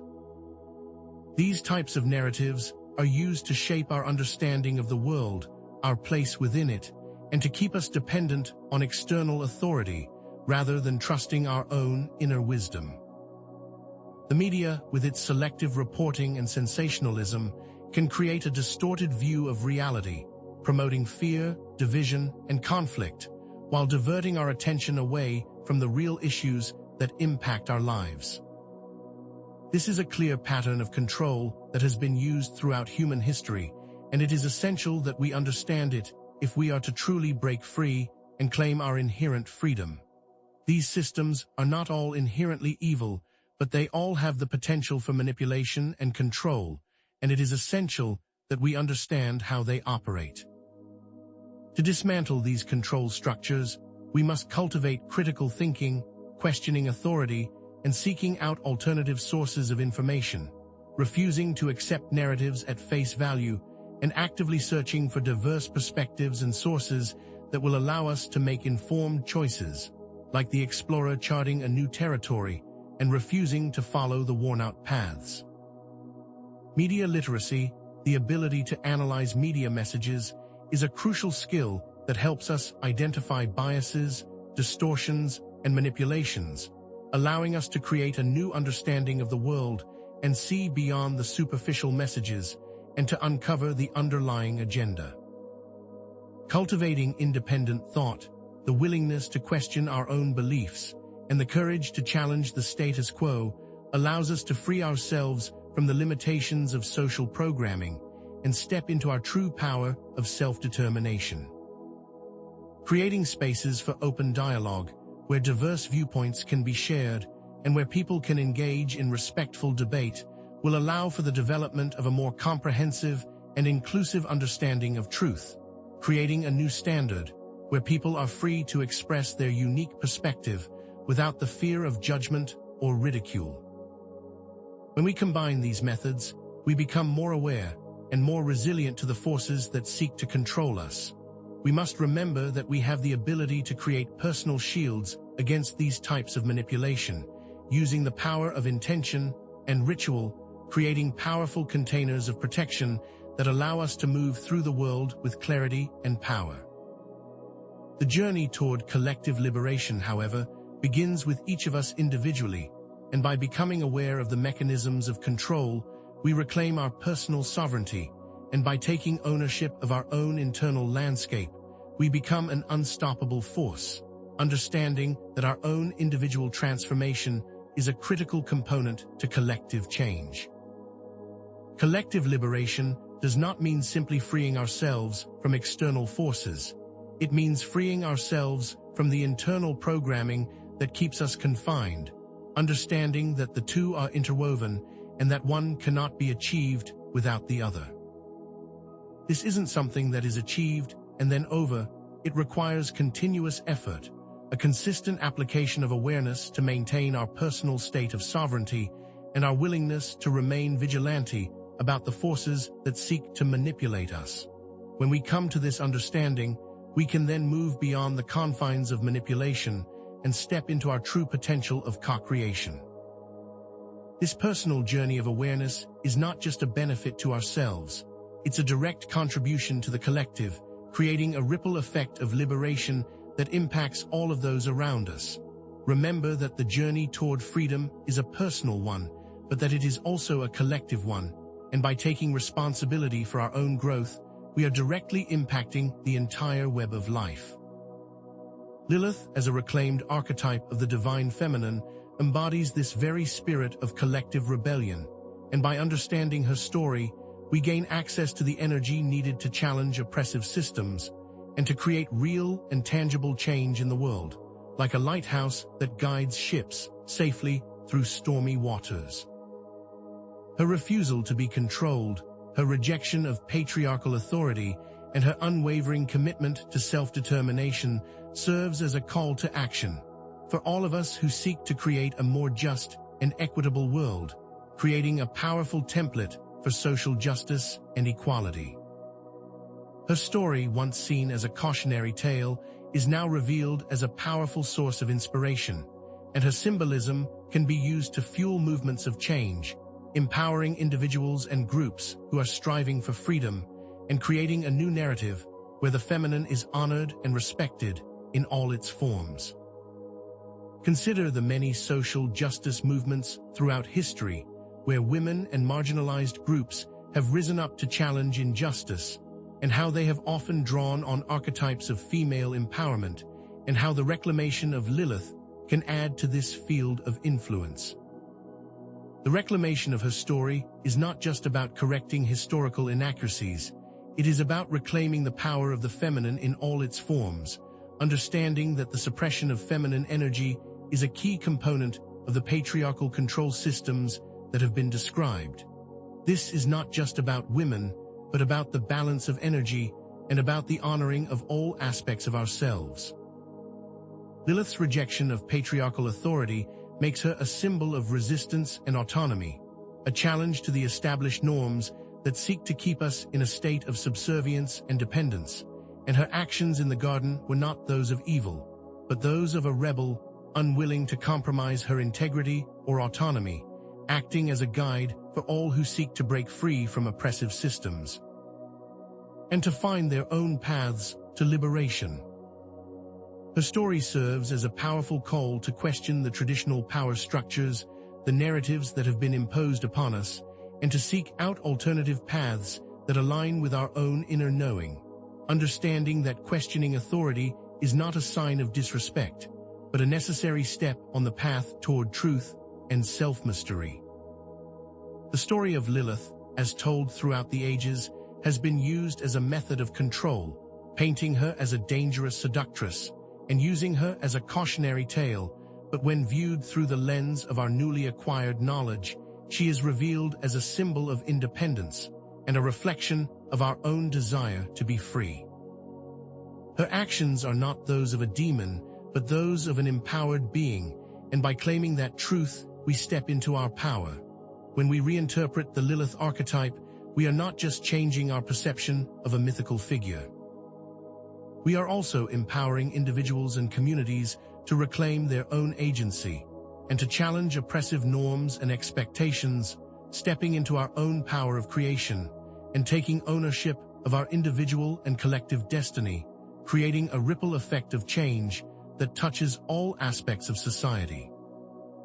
Her symbolism represents not only personal independence, but also the power of the collective when individuals embrace their freedom, demonstrating that when individuals come together, empowered and aligned with a shared purpose, they can create a force that is capable of shifting the foundations of our world. The archetype of Lilith represents the feminine unbound, the wild and untamed energy that is needed to disrupt stagnant patterns and to create space for new growth. And when we reclaim her story, we reclaim our own inherent power. This is not just an intellectual exercise. It is an energetic shift, and when we embody this energy, we become agents of transformation, and we move beyond being passive observers to active participants in our lives. It is equally important to understand and integrate the shadow aspects of the feminine, the parts of ourselves that we have been taught to suppress. For true empowerment comes from embracing all aspects of our being, including the rage, independence, and boundary-setting that are so often discouraged in patriarchal societies. And to understand that these are not negative qualities, but important forces for self-expression, strength, and transformation, like the roots of a tree that are hidden beneath the surface, but are essential for its stability. The repression of these qualities leads to disempowerment and the perpetuation of patriarchal control systems, causing inner imbalance and the loss of our potential. And when we refuse to acknowledge and integrate the shadow aspects of the feminine, we deny ourselves access to a powerful and transformative energy, keeping the imbalances in place. We must see the shadow as a hidden source of power and embrace all of its aspects, not just the qualities that are deemed acceptable by society, but also the parts that are fierce, rebellious, and untamed, creating space for all of our qualities to exist and allowing us to step into our full potential. Lilith, as a mirror, reflects both our individual and collective shadow aspects, showing us the parts of ourselves that we have denied, suppressed, or rejected, offering a powerful pathway for self-discovery and transformation, and allowing us to create a clearer understanding of ourselves and of our role in the collective. Recognizing that our personal experiences are deeply interwoven with the experiences of the whole. The understanding that, as within, so without, is essential, as it shows us that these qualities we see reflected in the archetype are also within us. And by recognizing this, we can see ourselves as an important part of the whole, and we can take ownership of our role and step into our full power. The key is to see that personal power and collective power are not separate forces, but rather two sides of the same coin, and that when we embrace both, we become a powerful force for change, with self-compassion and understanding. When we accept this duality, we move beyond judgment and into a state of compassion, recognizing that we are all part of the same universal dance, and that every aspect of our experience has value. This leads us to the fundamental importance of personal responsibility, the understanding that each of us plays a crucial role in the collective evolution, and that positive change in the world requires that individuals take ownership of their thoughts, their actions, and their intentions, understanding that external change must be paired with internal work to create lasting and sustainable impact. Blaming outside forces will keep us trapped in a victim mentality and will prevent us from stepping into our power, and that each of us must take responsibility for our contributions to the collective, whether they are conscious or unconscious. We cannot wait for others to create change. We must be the change we wish to see in the world, and it is essential that we take ownership of our role in the unfolding of reality and commit ourselves to aligning our thoughts, words, and actions with our highest values. The story of Lilith serves as a powerful reminder that we must claim our own agency and that we cannot expect others to do the work that is ours to do, understanding that the power to create change is within each of us. Intention, ritual, and authentic expression become the tools with which we build a new reality, and with which we can harness the powers we have explored so far to create collective empowerment, bringing our individual gifts into the world for the service of all, and building new pathways towards a positive future.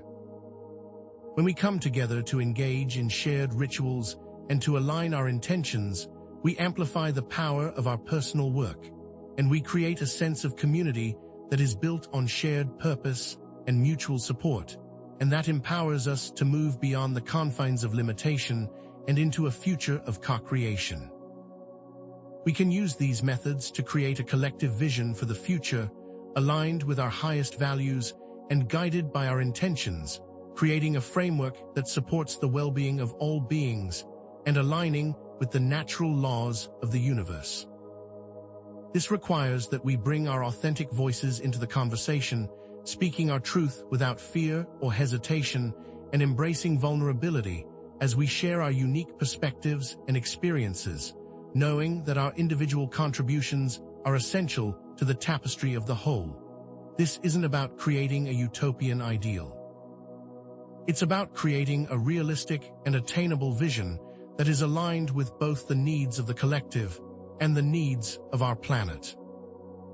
The journey of understanding Lilith is, in essence, a reflection of our own personal journey and of the collective journey toward liberation, showing us that the personal is collective and that the collective is personal, two sides of the same coin, and that each step we take toward self-empowerment is a step toward collective transformation.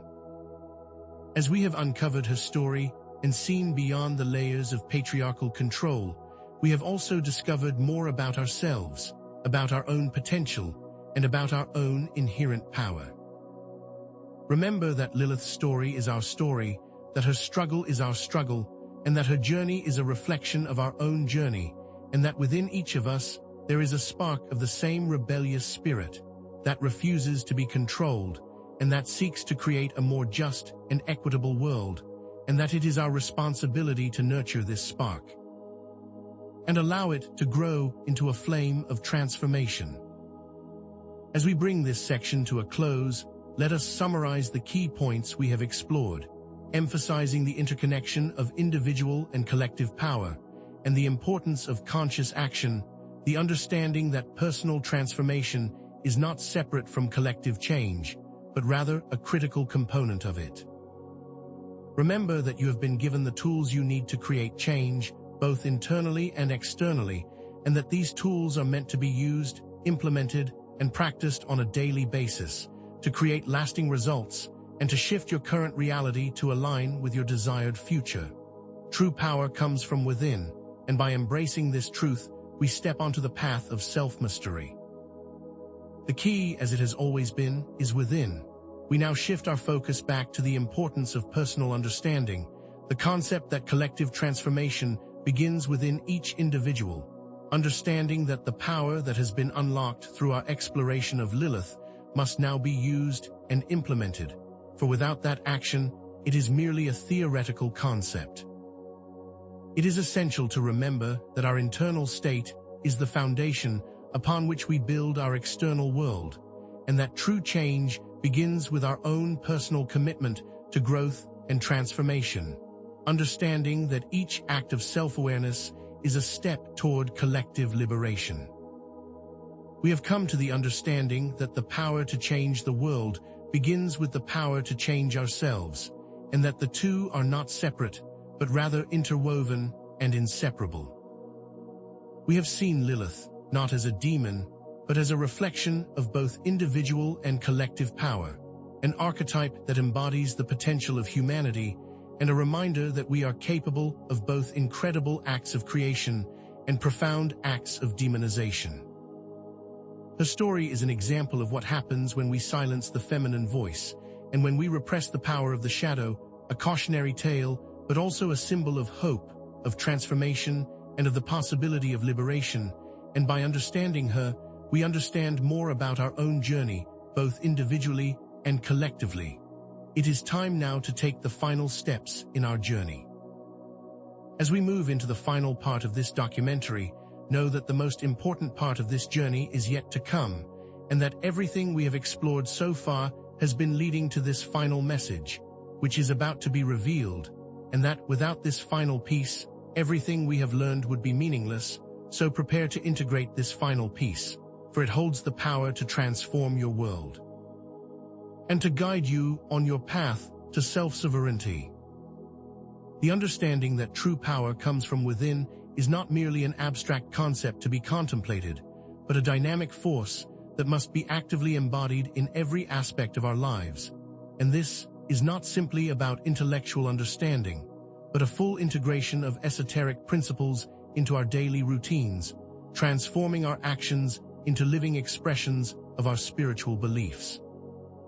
Like a musician who internalizes the music they play, allowing it to flow through them with effortless grace.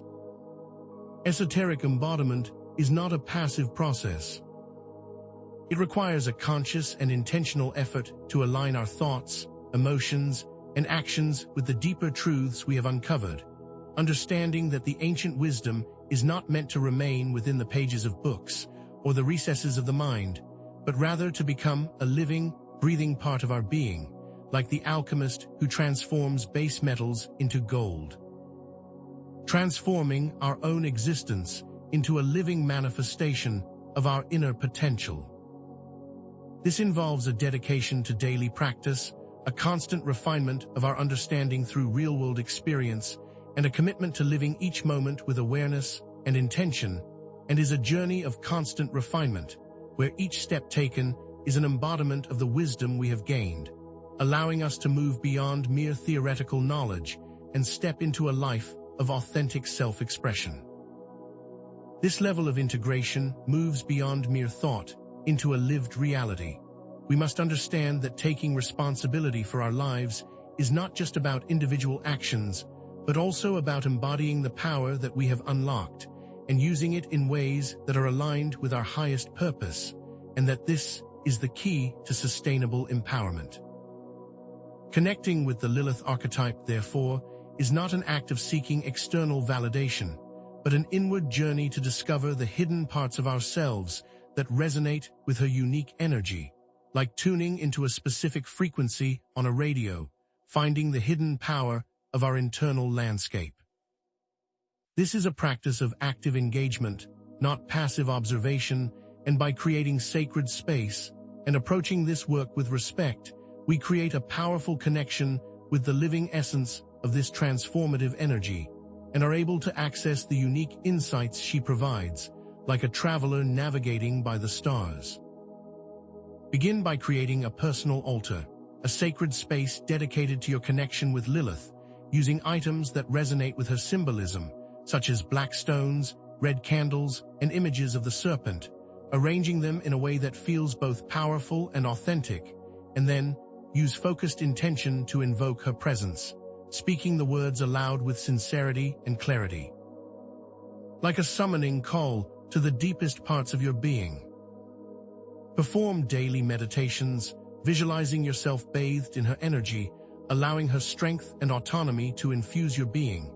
And as you connect with this archetypal energy, allow yourself to feel her rebellion, her power, and her unyielding self-determination, integrating these qualities into your own inner landscape and claiming these energies as your own.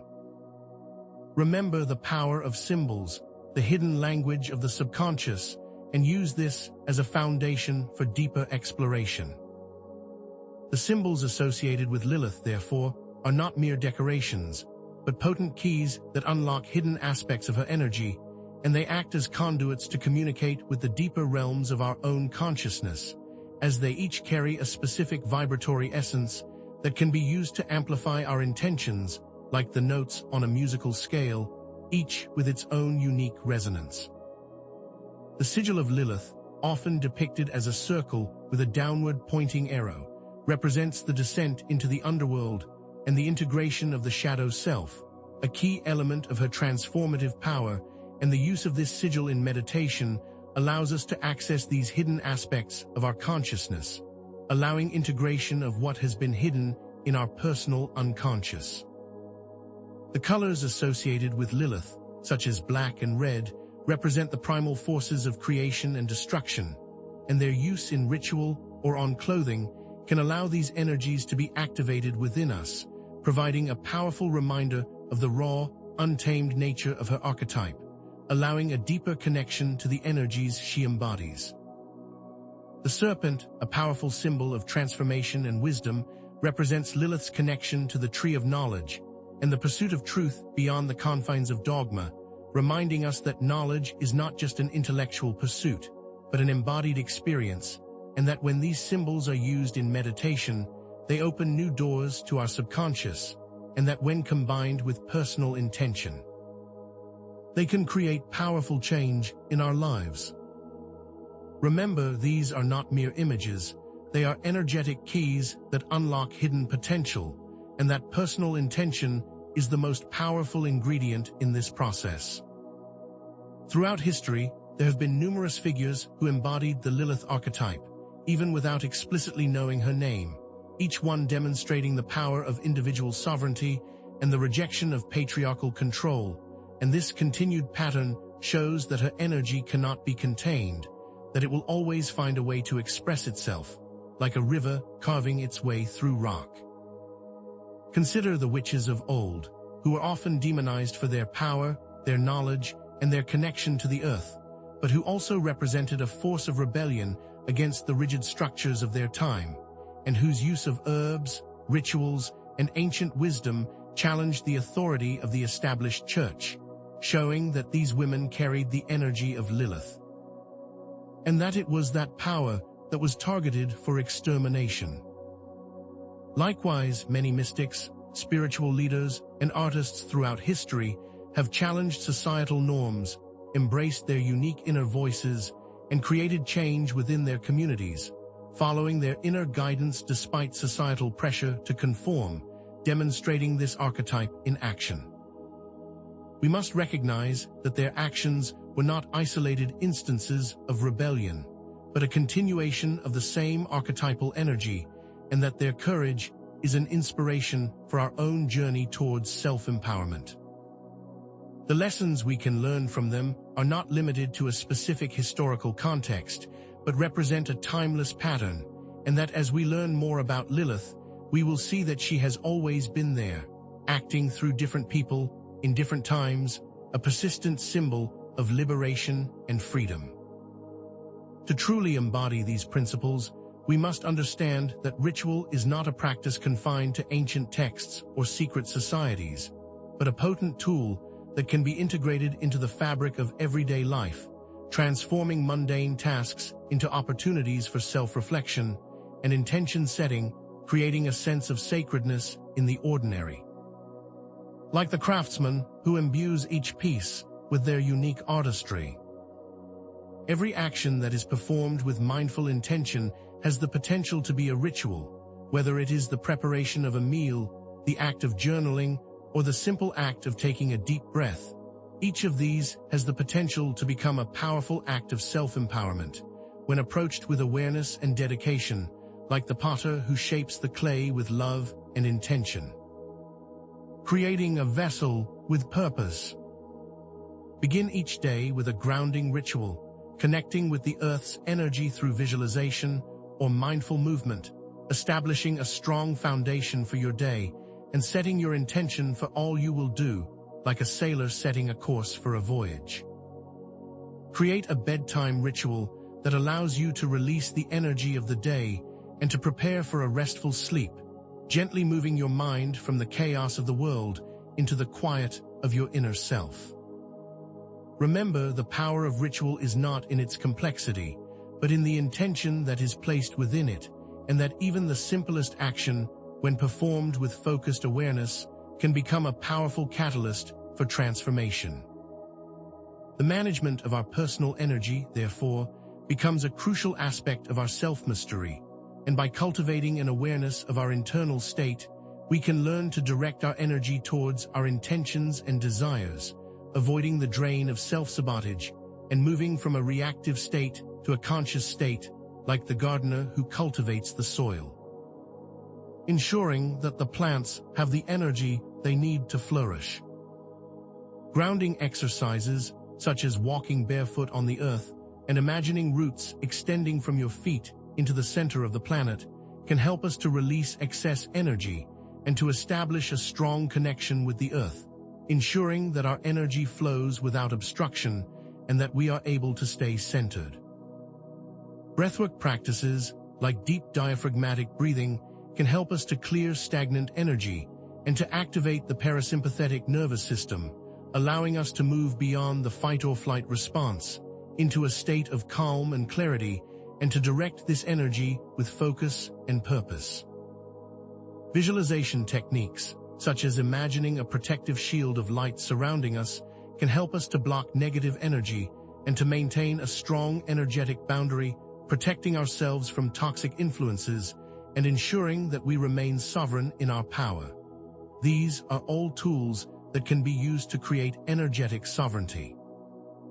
These are not merely exercises, but powerful techniques for mastering our inner world and for moving through life with awareness and intentionality.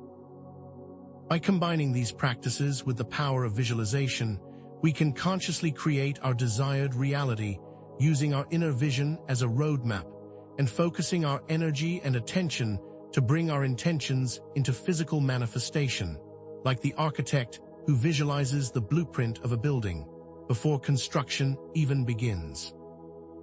The key is to create a clear and detailed mental image of the desired outcome, engaging all of your senses to feel what it would be like, to taste it, to hear it, to smell it, and to experience it as if it has already manifested, and then to embody this experience with as much emotional intensity as possible. For this is what brings the energetic vision into physical reality.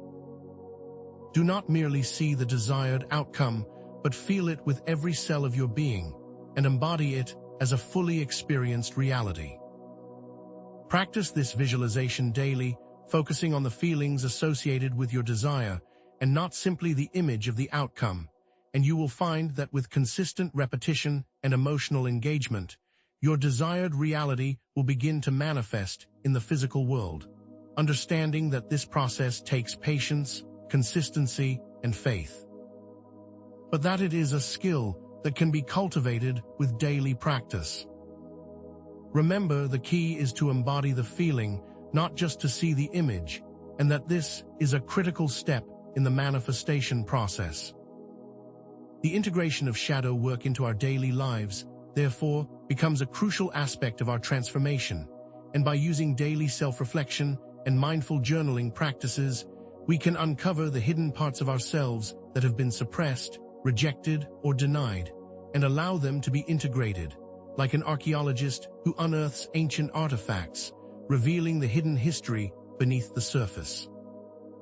Begin by setting aside a few minutes each day for quiet contemplation, reflecting upon your thoughts, emotions, and actions, and asking yourself questions about your responses to situations and challenges, moving beyond surface understanding to find the deeper truth. Use journaling prompts such as, "What am I most afraid of?" or "What am I ashamed of?" to delve into the shadows that have been suppressed, allowing those feelings to be integrated into the whole.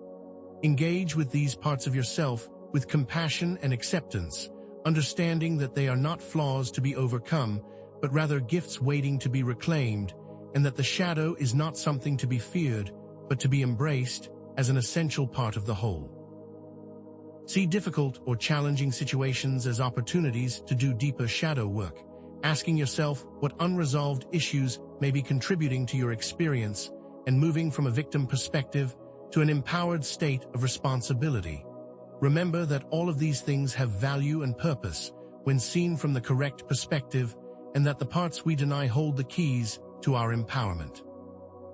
The concept of external spiritual authority, therefore, must be questioned, for true spiritual authority resides within each individual, and by developing a connection to our own inner wisdom, we can move beyond the limitations of dogma and control and step into our own spiritual sovereignty, like a captain who takes the helm of their own ship, charting a course based on their own internal compass.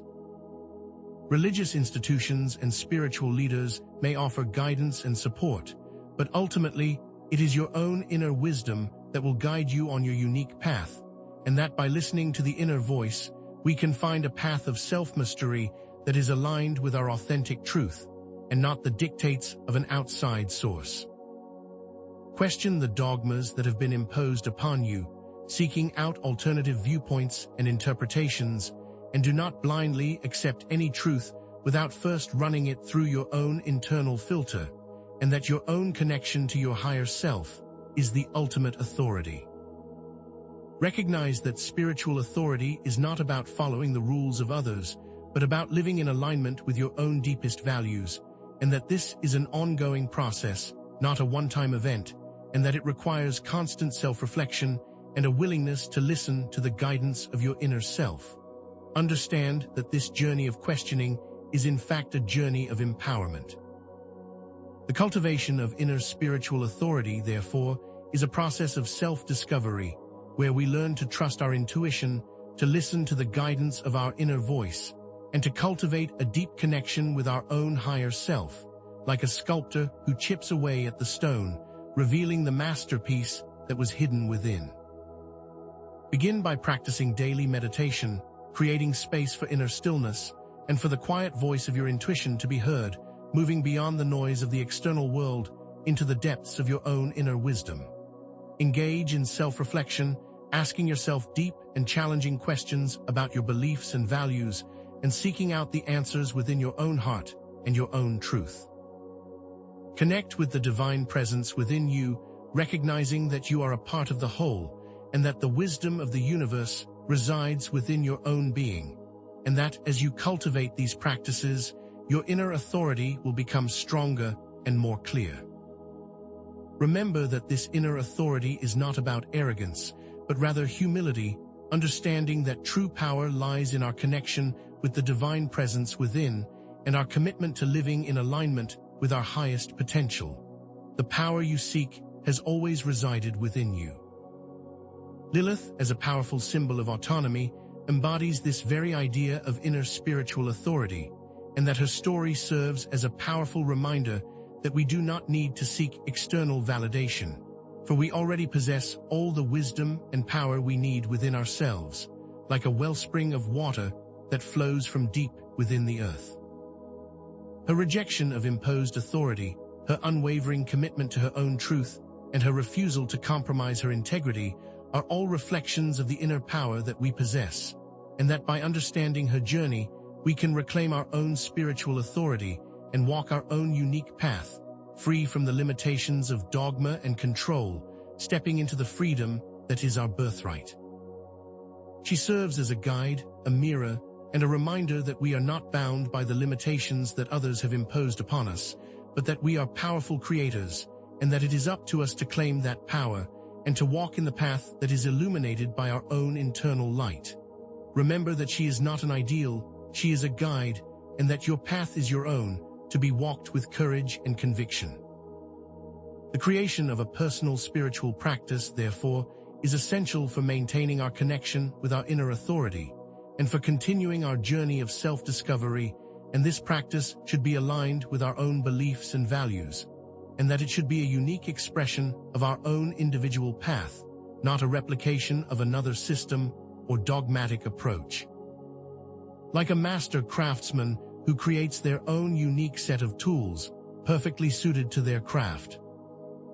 Draw upon practices and teachings from different traditions, or from the practices you have developed on your own, integrating them into a unique and personalized framework, and honoring your own inner guidance to create a path that is authentic to your own unique experience. Your practice should include elements that support your personal growth, such as daily meditation, mindful movement, journaling, ritual, and time spent in nature, and that your practice must not be a rigid structure, but a dynamic expression of your unique connection with the divine. The key is consistency and authenticity, and that as you follow your own inner path, your practice will evolve and change as you continue to grow and expand, and that this is not just a journey of practice, but a journey of becoming your authentic self. Your practice, like your journey, is your own. The core message, therefore, is that you possess the power to create your own reality, and that the Lilith archetype is a reflection of this inherent power within you, acting as a reminder of your inherent divinity and the unlimited potential that you have to shape your life, and that you are not a passive observer in your own life, but an active creator, and that by embracing your own power, you can create a life that is aligned with your deepest desires and your highest aspirations, understanding that this is a continuous journey, not a destination, and that every step taken along this path is a step towards greater freedom and self-mastery, like the sculptor who chisels away at the stone, revealing the masterpiece that was hidden within. Embrace the journey. Embrace your inner Lilith, the untamed, rebellious, and powerful force that resides within you, rejecting all the limitations that have been imposed upon you by society, and stepping into your own unique sovereignty, and that you must move beyond the confines of your comfort zone, into the realm of authentic self-expression, like the butterfly emerging from its chrysalis, claiming its true beauty and freedom. Do not fear the parts of yourself that have been labeled as negative, but embrace them as gifts, waiting to be integrated into the whole, and that the true power of Lilith lies in her ability to move beyond the confines of the expected into the realm of the unknown, and that it is through this act of embracing your shadows that you will come to know your own power. Become your own authority, your own guide, your own unique expression. By embracing your own power, you become a catalyst for positive change, not only in your own life, but also in your community and in the world. And by taking responsibility for your own transformation, you create a ripple effect that impacts all those around you, and that your individual actions, no matter how small, contribute to the larger collective movement towards freedom. And towards a more just and equitable world, like the drop of water that joins with others to form the ocean. This collective movement begins with each individual's own transformation, and that as more of us step into our power, the force for change will amplify and create the world that we have dreamed of. Your actions create a tangible difference. Remember that you are not alone in this journey, and that there is a growing community of individuals who are seeking to reclaim their own power, and that by connecting with others who are walking a similar path, we can find support, guidance, and inspiration, and that the journey towards empowerment is not meant to be a solitary one, and that through collaboration and shared experiences, we can amplify our own individual transformations and create a new and better future for all. Join with others in this journey. The key methods, therefore, that have been shared throughout this section include, but are not limited to, esoteric embodiment, ritual practice, energy management, shadow work, self-reflection, and personal spiritual exploration. And by applying these techniques on a daily basis, you can integrate the wisdom of the Lilith archetype into your life, and you can create a powerful transformation, both within yourself and in the world around you. Remember that your practice must be consistent, as it is the consistency that brings the results. We have seen that personal responsibility, self-mastery, and collective action are all interwoven, and that the key to lasting change lies in the understanding that the transformation of the self and the transformation of the collective are two sides of the same coin, and that by integrating these principles, you will unlock your own inherent potential and create a positive impact on the world, allowing you to step fully into your destiny. These are not just ideas, they are real-world tools. The stakes have now been raised, for without action, this is only theoretical. With your understanding of the methods and techniques that have been shared, you now have the power to create real-world change, and it is now up to you to take the next step, to integrate this knowledge into your life, and to become a force for positive change. You are the only one who can choose to move forward. This final message requires action, for the final step on this path cannot be taken for you, it can only be taken by you, and when that final step is integrated, you will be able to fully embody the knowledge that has been revealed, and you will finally step into your true power, the power that has been waiting for you all along. The journey to freedom is a journey of self-mastery. Lilith, therefore, is not merely a figure from ancient texts, but a mirror reflecting the immense potential that resides within each of us, a symbol of the radical personal transformation that is not only possible but essential for the evolution of both the individual and the collective, understanding that her story is not just a historical artifact, but a living blueprint for inner revolution. Her journey becomes a lens through which we can examine our own limiting beliefs, the self-imposed boundaries that keep us from claiming our innate power, and these are the invisible chains that must be shattered if we are to step into our true potential, like a prisoner breaking free from the walls that confine them, realizing that the power to do so was always within their reach.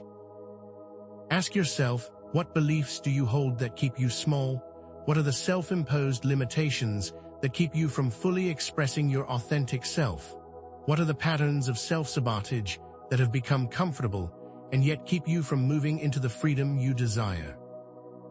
These questions are not meant to bring about shame or guilt, but to illuminate the path toward reclamation of your inner sovereignty, for they are the first steps on a journey of constant growth and self-transformation, a journey that requires courage, honesty, and a willingness to step into the unknown.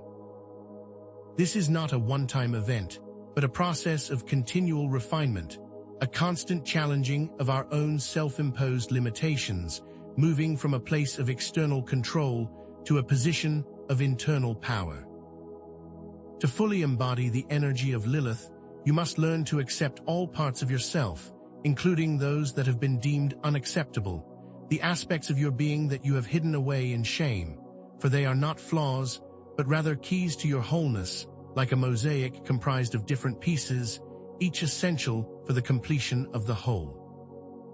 The aspects you have tried to deny, the qualities that you have tried to suppress, these are the very components that, when embraced, will make you whole, and by embracing these so-called negative parts of yourself, you are integrating those energies that have been exiled, bringing them back into the light, like a prodigal child returning home. Refuse to engage in self-criticism and reject the shame that has been imposed upon you, for it is nothing more than a tool to keep you small and powerless, and instead, cultivate a sense of self-compassion, recognizing that your imperfections are not signs of weakness, but rather signs of your humanity and your capacity for growth, creating a safe space within yourself that allows for integration rather than isolation, and it is this integration that creates wholeness, not the denial of these aspects. Utilize affirmations such as, "I accept all parts of myself without judgment," or "I am worthy of love and acceptance even with my flaws," and visualize yourself surrounded by a healing light, embracing all parts of your being with compassion and kindness, and you will find that this practice will allow you to fully integrate those aspects that you have hidden, and you will reclaim that power. The journey of self-discovery must include a conscious effort to break free from limiting self-identities, the roles that you have been given, the labels that you have adopted, the confines of external expectations that keep you from expressing your true self, and these are the chains that keep you bound to the old and prevent you from moving into the new. And that Lilith's refusal to be defined by others serves as a powerful model for creating your own unique identity and purpose, rather than accepting the one that has been given to you, and this requires a conscious and active choice to step out of the victim role and into the role of a creator, fully responsible for the story that you are creating, not simply living the story you have been handed. Engage in a daily practice of identifying the self-imposed limitations that keep you from becoming the person you aspire to be, asking yourself, what beliefs keep you from expressing your truth or from taking action towards your dreams? And then actively replace those limiting beliefs with new self-defining statements based on your own inner guidance and your own inherent potential, not on external forces or societal expectations, stating affirmations like, "I am free to create my own identity," or "I define myself by my own inner truth," and you will find that as you do, the chains of external expectation will begin to fall away, as you step into the freedom of your own unique truth. This is a journey of continual redefinition and will bring about real freedom. This inner transformation must then be expressed through action, through authentic self-expression, for the journey of self-mastery is not simply an internal process, but also an outward manifestation of the inner change that has occurred, and that the alignment of our actions with our values and intentions is essential for creating true change, both within ourselves and within the world. And this understanding brings the transformation into reality, not simply an isolated event, but a continued expression, like a tree that grows strong and tall, bringing both fruit and shade. Consider the life of a great artist, who, through their art, brings their inner vision into the outer world, or a dedicated activist, who, through their actions, challenges the injustices they see, understanding that true transformation occurs when we are fully aligned, when our inner world and our outer world are in complete harmony, and that both are an expression of our own deepest truth. Begin by taking small, deliberate steps that are aligned with your inner values, setting an intention each day that is in service to your higher purpose, and then observe the impact it has on the world around you, recognizing that both internal transformation and external action are not separate, but rather parts of the same unified process, constantly reinforcing one another. Creating a feedback loop that continues to drive both personal and collective growth, and that when these two aspects are integrated, then true change becomes not only possible, but inevitable. This is a bridge that you must build for yourself. Authentic leadership, therefore, is not about control, it is about service, and it is through our own journey of self-transformation that we can then become guides and supporters for others, and that true leadership is not about power over, but rather about empowerment for all, and is not a position, but a way of being, like a lighthouse that guides ships to safety, not for its own glorification, but for the benefit of others. Think of the life of a great teacher who, through their own wisdom, illuminates the path for their students, or the life of a true healer who, through their compassion, supports others in their own process of self-discovery, and recognize that true leadership is about empowering others to become their own unique authority and to take responsibility for their own lives. And this is where true power is unleashed, when all individuals are acting in accordance with their own self-mastery, and that this requires a shift in focus from the control of others to the service of all. And this is the true power that is found when we fully integrate the lessons of Lilith. This is a bridge that must be crossed to move beyond old structures. Vulnerability, therefore, is not a weakness, but a powerful expression of authentic leadership, and by sharing our own struggles and imperfections, we create a space of trust and connection within our communities, and it is through the bond of shared experience that we are able to move past the illusion of separation into the reality of our interconnectedness. Like a tapestry woven together from different threads, each unique and essential for the beauty of the whole.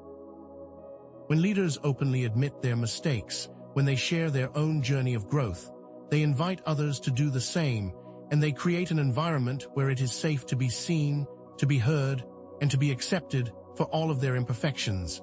And it is that vulnerability that creates the space for true empowerment and true collaboration, where the power of the group becomes more powerful than the power of the individual, for it allows each individual to step fully into the power that lies within them, and this creates a whole that is greater than the sum of its parts, showing the true power that is found when vulnerability is embraced and made a fundamental tenet of leadership.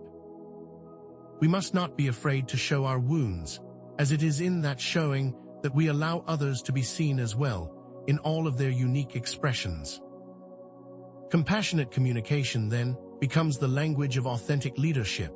By actively listening, practicing empathy, and speaking our truth with kindness and respect, we create an environment that is conducive to open dialogue, and that supports collective growth. And it is through the creation of such environments that we are able to move beyond the patterns of reactive communication into a more conscious form of dialogue, where truth and compassion come together, like the conductor of an orchestra who harmonizes the different instruments, creating a symphony of unified expression. And this requires a dedicated practice of slowing down, taking a breath, and listening fully to the other person, not just with our ears, but also with our hearts. And it is through that listening that we create a connection, which then allows for a deeper level of communication and a more productive dialogue. Even when confronted with difficult conversations, remember to express your truth with clarity and compassion, avoiding judgment and finding common ground, using I statements rather than you statements, speaking from your experience, not from judgment. And you will find that this level of honesty and empathy will allow even the most challenging conversations to transform into opportunities for understanding and collaboration, and moving past judgment into a space of connection. This is a bridge that we must learn to build, not only for others, but also for ourselves. Lilith, in her own journey, embodies the very qualities of authentic leadership, for her courage, independence, and commitment to her truth are a mirror reflecting what is possible when we step fully into our power. Like the North Star that guides travelers, her journey becomes a template for how to live with integrity, with unwavering commitment, and with an unyielding devotion to truth. And it is through her rebellion against oppression that we are able to recognize the patterns of injustice in the world and find the strength to challenge them, empowering not only ourselves, but also all those whose voices have been marginalized. And when we embody those same qualities, then we begin to become the leader that we have always been destined to become. Begin by making a conscious choice to align your actions with your values, setting firm boundaries, and never compromising your integrity for the sake of external validation. And you will find that as you do, the path of your own unique leadership will begin to reveal itself, and you will step more fully into the role that you are meant to play. This is a call to action that requires courage, but the courage is not external, it is within you, waiting to be expressed. The creation of a supportive community, therefore, becomes an essential component of personal and collective transformation, and it is through the bonds of shared values, mutual respect, and collective growth that we amplify our impact on the world, and that this community need not be a large group of people, but can be as small as a circle of trusted friends or a single supportive partner. And the key is the intention and the values that are shared, and not the size or the number of people involved, like a garden where different plants grow together, each supporting and nourishing the others. Establish clear boundaries and agreements that support all involved, while also creating a space of open communication, and where all voices are heard and respected. And it is through the conscious creation of such an environment that we are able to establish strong relationships based on mutual support and shared purpose. And it is this type of environment that will allow each individual to step fully into their own power, while also contributing to the greater good. For the community is a reflection of the individuals who comprise it, and when the individuals are empowered, so too is the community, and it is that reciprocal relationship that is essential for lasting change. This is a co-creative process that requires intention. Collective rituals, therefore, can then become the vehicle through which our community's connection is amplified, and that when a group comes together with shared intention, the energy that is created becomes a potent catalyst for personal and collective growth. Like a chorus of voices coming together in harmony, the power is intensified and the intention is amplified, creating a ripple effect that extends far beyond the individual participants. Engage in practices such as group meditation, collaborative visualization, or shared creative projects, where each participant actively contributes to the process, allowing the energy of the group to become a vehicle for collective transformation. And be sure to establish a clear intention that unites all those involved, focusing on the shared vision of a more empowered and just world. And you will find that this collective engagement will not only deepen the bonds of connection, but also amplify the impact of your shared intentions and create a community that moves towards the future with courage and with purpose. The key is the shared intention and the focused participation of all involved. Conscious dialogue, therefore, becomes essential for creating positive change, not only within our communities, but also within the world at large. And by engaging in respectful conversations, by challenging existing power structures, and by creating spaces for diverse voices to be heard, we create an environment that is conducive to growth and to the exploration of all viewpoints. And that it is only through the honest and compassionate engagement of differing opinions that we are able to move past the limitations of our own perspectives into a deeper understanding of the complex challenges we face, and to move toward solutions that benefit all, not just a select few, like a think tank that brings together experts from various fields, each bringing their unique knowledge to solve a problem. And it is in this exchange of ideas that true innovation occurs. Begin by slowing down and consciously choosing your words, creating a space where all voices are not only heard, but also respected. And remember that the goal is not to win an argument, but to create a deeper level of understanding, and it is through this conscious dialogue that we are able to co-create a future that is aligned with our highest aspirations. This is a co-creative process that requires open hearts and minds. Lilith's energy, therefore, becomes the catalyst for collective action, for her rebellious spirit and her unwavering commitment to justice become a template for challenging oppressive systems and for creating a more equitable world, and that we are not isolated individuals in our struggles, but part of a collective movement towards freedom and towards a more compassionate and just world. Like a network of activists working together to achieve a common goal, each contribution building upon the other to amplify the message and to bring about tangible change. Use her archetype as a guiding force, channeling her courage and her passion into the actions that you take, understanding that individual action is essential, but that it is only through collective effort that we are able to create real lasting change, moving from a place of individual struggle to a position of collective empowerment. Understanding that change happens when individual intention joins with collective action. Begin by finding a cause that resonates deeply within you, and then joining with others who are working towards a similar goal. And remember that it is through our collective effort that we are able to create the world that we have always dreamed of, and this dream will require action, not just thought.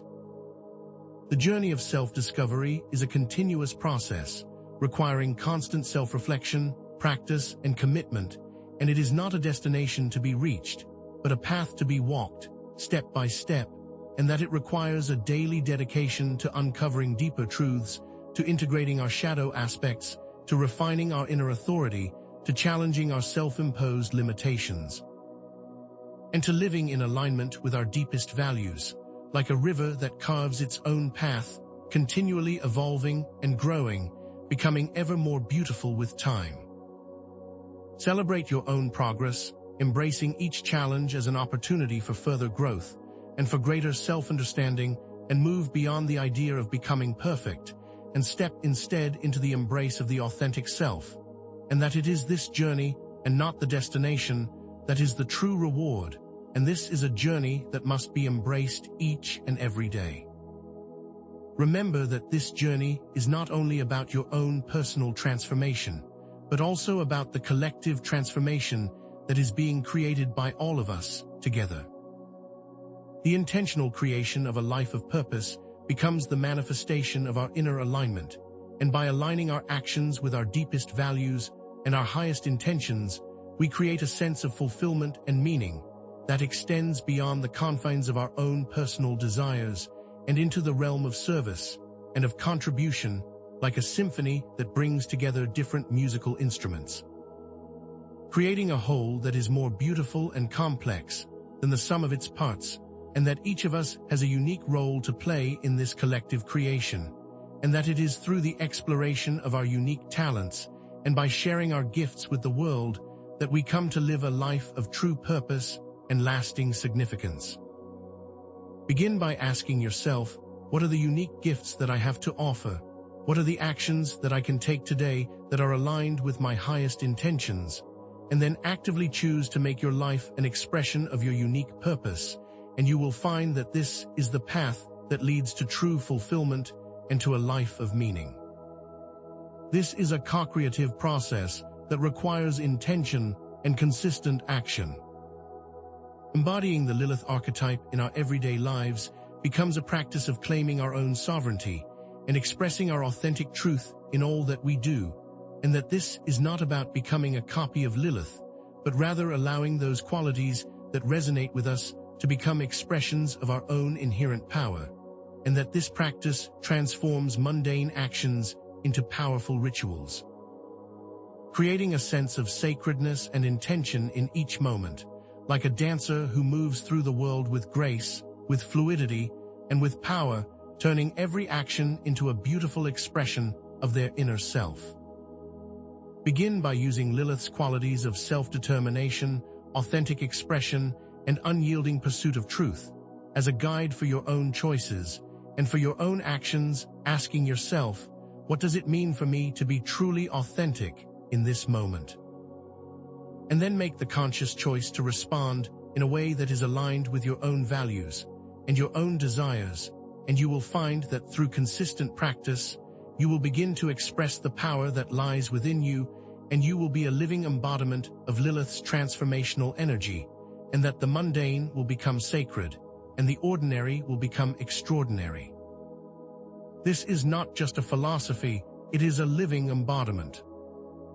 This journey of personal transformation, therefore, is not a solitary endeavor, but rather a collective movement that contributes to the well-being of all, and that by taking responsibility for our own growth, and by integrating all of the things we have explored in this journey, we contribute to the overall evolution of humanity, creating a ripple effect that touches the lives of all. Like a single tree that provides shade, nourishment, and shelter to an entire ecosystem, we begin to become the light in the world, and the light for others, and it is through that integration that we are able to become the change that we wish to see, and the world will transform.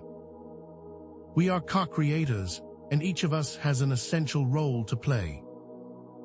Now you have seen the methods and the techniques, you have journeyed into a deeper understanding of the power that lies within, and you have heard the stories that tell the truth of who you are, and you now have the ability to take concrete steps to integrate these practices into your daily life, and to become the change that you have been seeking for the key elements that have been shared.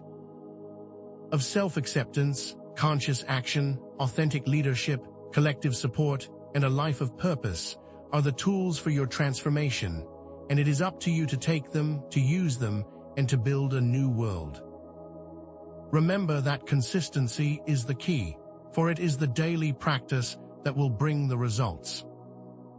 It is essential, therefore, to integrate both individual action and collective action, and to recognize that these two forces are not separate, but rather that each is essential to the other, and it is only through the integration of both aspects of action that we create real and lasting change, and you now have the knowledge and the understanding to take responsibility for both your individual growth and your collective contribution, and it is now up to you to act, to move forward, and to create a new paradigm. The time for talking is over, now is the time for action.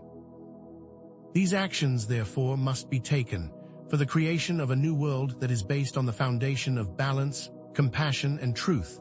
And without these actions, the oppressive structures that seek to maintain control will only continue to flourish, and it is up to you to make the choice, to step forward, and to take the steps that are necessary to create the world that you long for. For the fate of not only your own future, but also of the world itself, rests upon the choices that are made right now, for it is in this moment that a new world is born, or an old one continues its slow decline.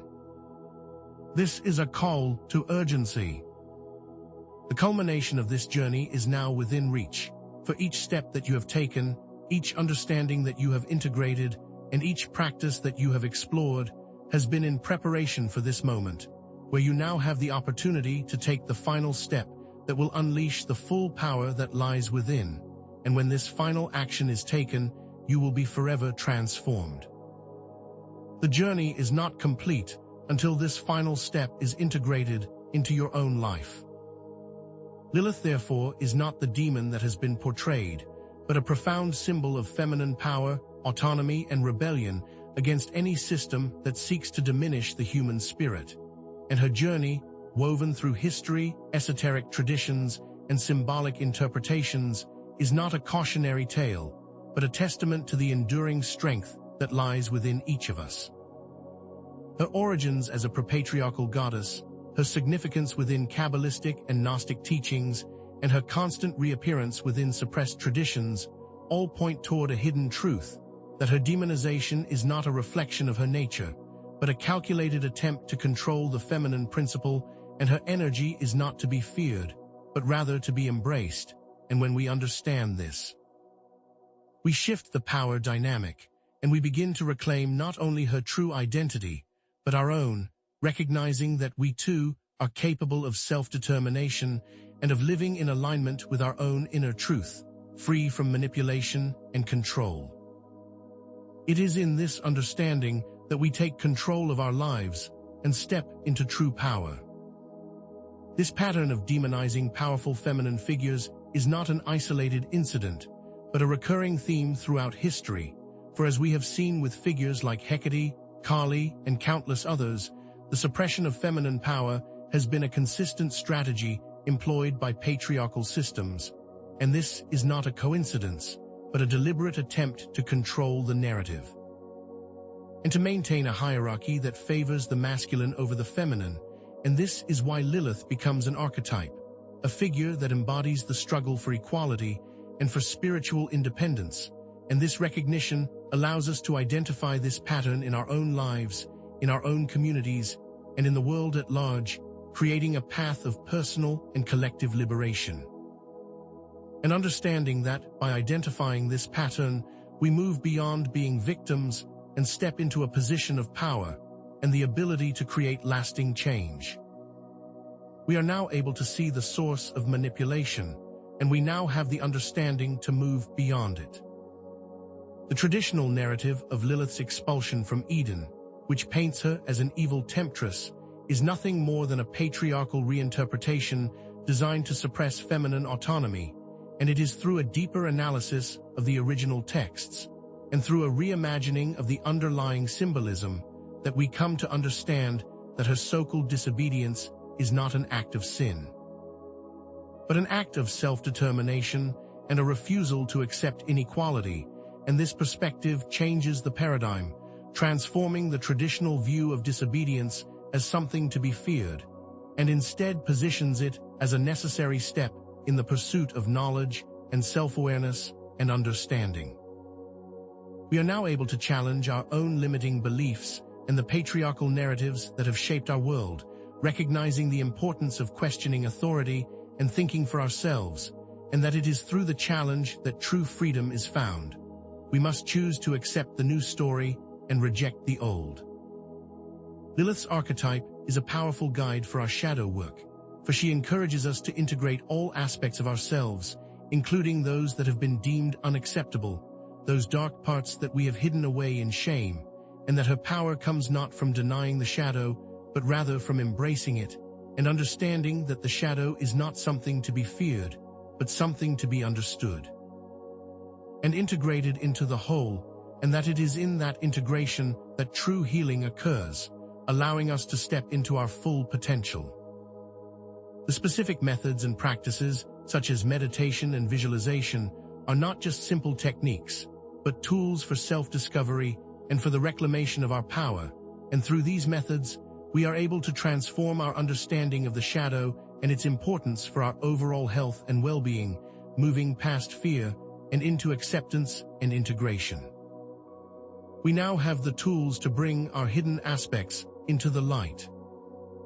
Placing Lilith within the broader context of human evolution is essential, for her story is not just a myth, but a reflection of humanity's ongoing struggle for freedom, for equality, and for self-realization, and her journey becomes a mirror to the journey of consciousness, highlighting the patterns that repeat again and again until they are brought into the light. And her story is not just as relevant now as it has always been, but perhaps even more so, as our society continues to struggle with the remnants of oppressive systems.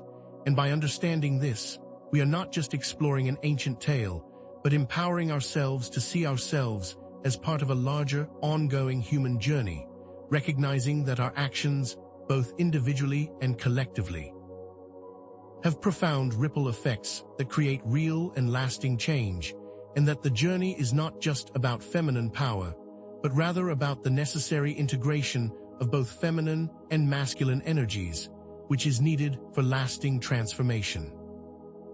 We are all on this journey together, and it is up to us to create a new paradigm. The pattern of demonizing feminine power continues to manifest itself in modern society, perpetuating inequality and maintaining control through systems such as media, politics, and religion. And this is not a hidden agenda, but an obvious pattern that becomes visible when we have a framework for understanding it, and once seen, we cannot unsee it. Becoming aware of the subtle and not so subtle ways in which this pattern is constantly reinforced, and knowing that the awareness is the first step to moving beyond it and into a place of personal power. This awareness does not bring with it blame, but rather the responsibility to break free from this programming and to consciously create a world that is aligned with our highest values and our highest intentions, and it is only when this is recognized that we can begin to create change. We must choose to become aware and then choose to act. The implications of reclaiming our inner power are profound, for it affects both our personal transformation and the collective evolution of humanity, and this means that our individual actions become the seeds of change, and when planted with intention, will blossom into the manifestation of that vision, and that our personal journey of self-mastery becomes the guiding light for the rest of the world. And that the changes we make in our own lives create a ripple effect that touches all those around us, and by sharing our knowledge and our tools, we create a community that is dedicated to growth, and that the personal and the collective are not separate, and that sustainable change requires the engagement of both, for as within, so without. And we must tend to both aspects of this creation process to experience lasting transformation. We are all connected and all a part of this creation process. Each individual possesses the inherent potential to create change, for we are not victims but powerful agents of transformation, and that it is only when we choose to step into this role that we will fully embody the potential that lies within us. And it is through the practices that we have discussed of self-acceptance, shadow integration, and conscious action that we are able to begin to tap into this power and to realize that the time is now and the choice is ours, and that we are all equipped with everything we need to succeed. And by stepping into our unique purpose, we not only change our lives, but also contribute to the overall transformation of the world, and that this is not a dream, but a reality that is waiting to be realized. The power is within you. Returning to our opening question, who is Lilith? We find that she is not the demonic temptress of patriarchal law, but rather a symbol of freedom, autonomy, and personal responsibility. And this is the truth that we have discovered, the hidden wisdom that has been waiting to be unveiled.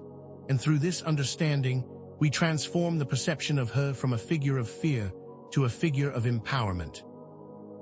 And it is through the recognition of her true nature that we are then able to understand the depths of our own potential, seeing that the journey of Lilith is the same as our own.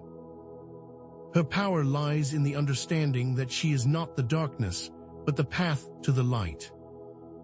The suppressed knowledge of Lilith has resurfaced throughout history, within esoteric traditions, feminist movements, and through the inner awakenings of individuals who have felt the call to challenge injustice. And this is the cyclical nature of knowledge, and the way that truth has a way of finding its way back into the light, even after generations of being buried. And these esoteric traditions serve as a kind of living library, preserving the wisdom that has been deemed too dangerous for the mainstream, and they become a resource that is available to all who seek to expand their understanding, and that by exploring these alternative viewpoints, we open ourselves to a wider perspective and to a deeper level of understanding, and that this cycle is ongoing. And that each time knowledge reemerges, it is more powerful than it was before, and it is now up to us to become part of the continuous cycle of rediscovery and empowerment, and to create the next wave of that wisdom. We are now part of the lineage of knowledge. The relationship between personal transformation and collective change is reciprocal, for one does not exist without the other, and it is through our individual actions and our collective engagement that we create sustainable change, and that by taking personal responsibility for our own growth and for the collective well-being of the whole, we create a synergy that amplifies our impact on the world. And that the change that we seek is not something that happens to us, but something that we co-create together, step by step, And this is how we move forward, with both personal and collective action, creating a synergy that transforms everything. It is through this partnership that we create the world we have always dreamed of. Now is the time for you to embrace your inner power and to challenge the systems that seek to diminish it, and by embodying the qualities of Lilith, we are able to step into our own unique authority and to create a more just and equitable world, and that you have the tools, you have the understanding, and you have the support, and it is up to you to share this message. To create a ripple effect that spreads far beyond what we can imagine, for you are the one who you have been waiting for, and the journey begins right now with the power that you have always held, and it is time to unleash that power. The time for action has begun. Continue to question the power structures in your own lives and within your own communities, and to see them with the clarity that you have now developed, knowing that this is not the end of the journey, but just the beginning, and that new questions and new areas of inquiry will continue to emerge as you continue to move forward on your unique path. But knowing that you have the ability to ask those questions and to follow the truth wherever it may lead you, and to never be content with the status quo, but to always seek a deeper understanding and to continue to refine your vision. This is your journey of discovery, and you have the tools that you need. There are many additional areas of research and exploration into the symbolism of Lilith, her connections to other archetypes, and her practical applications in everyday life, and each of these paths will bring you into a deeper level of self-discovery, and that this is a journey that is both personal and that is ongoing, and as you continue to move forward, there will always be new discoveries, new levels of understanding, and new opportunities for growth, and that each will be based on your own unique experiences and perspective, allowing you to deepen your understanding in your own unique way, and the tools you have been given will guide you on this journey. You are the researcher of your own reality. Share your experiences, engage in discussions, and join a community of like-minded individuals. And it is through this shared experience that we amplify our power, and that we become a network of support, learning from one another and providing strength to all, and that you are not alone on this journey, but rather part of a larger collective movement towards the light. Leave your questions, insights, and personal stories in the comments section below, and join the community where we are all supporting each other on the path towards self-mastery. This is your community. Each individual has the power to create a better world, for we are not helpless, but powerful agents of transformation, and Lilith's story becomes a testament to the strength of the human spirit, and the possibility of living a life of integrity, of purpose, and of authentic self-expression. And it is in this understanding that we are now empowered to take control of our lives, and to create a world that is more aligned with our highest aspirations, and that you have been equipped with everything that you need to be successful, and it is now up to you to create a world that is aligned with truth, and with love, and with purpose. The time is now, and the future is yours to create.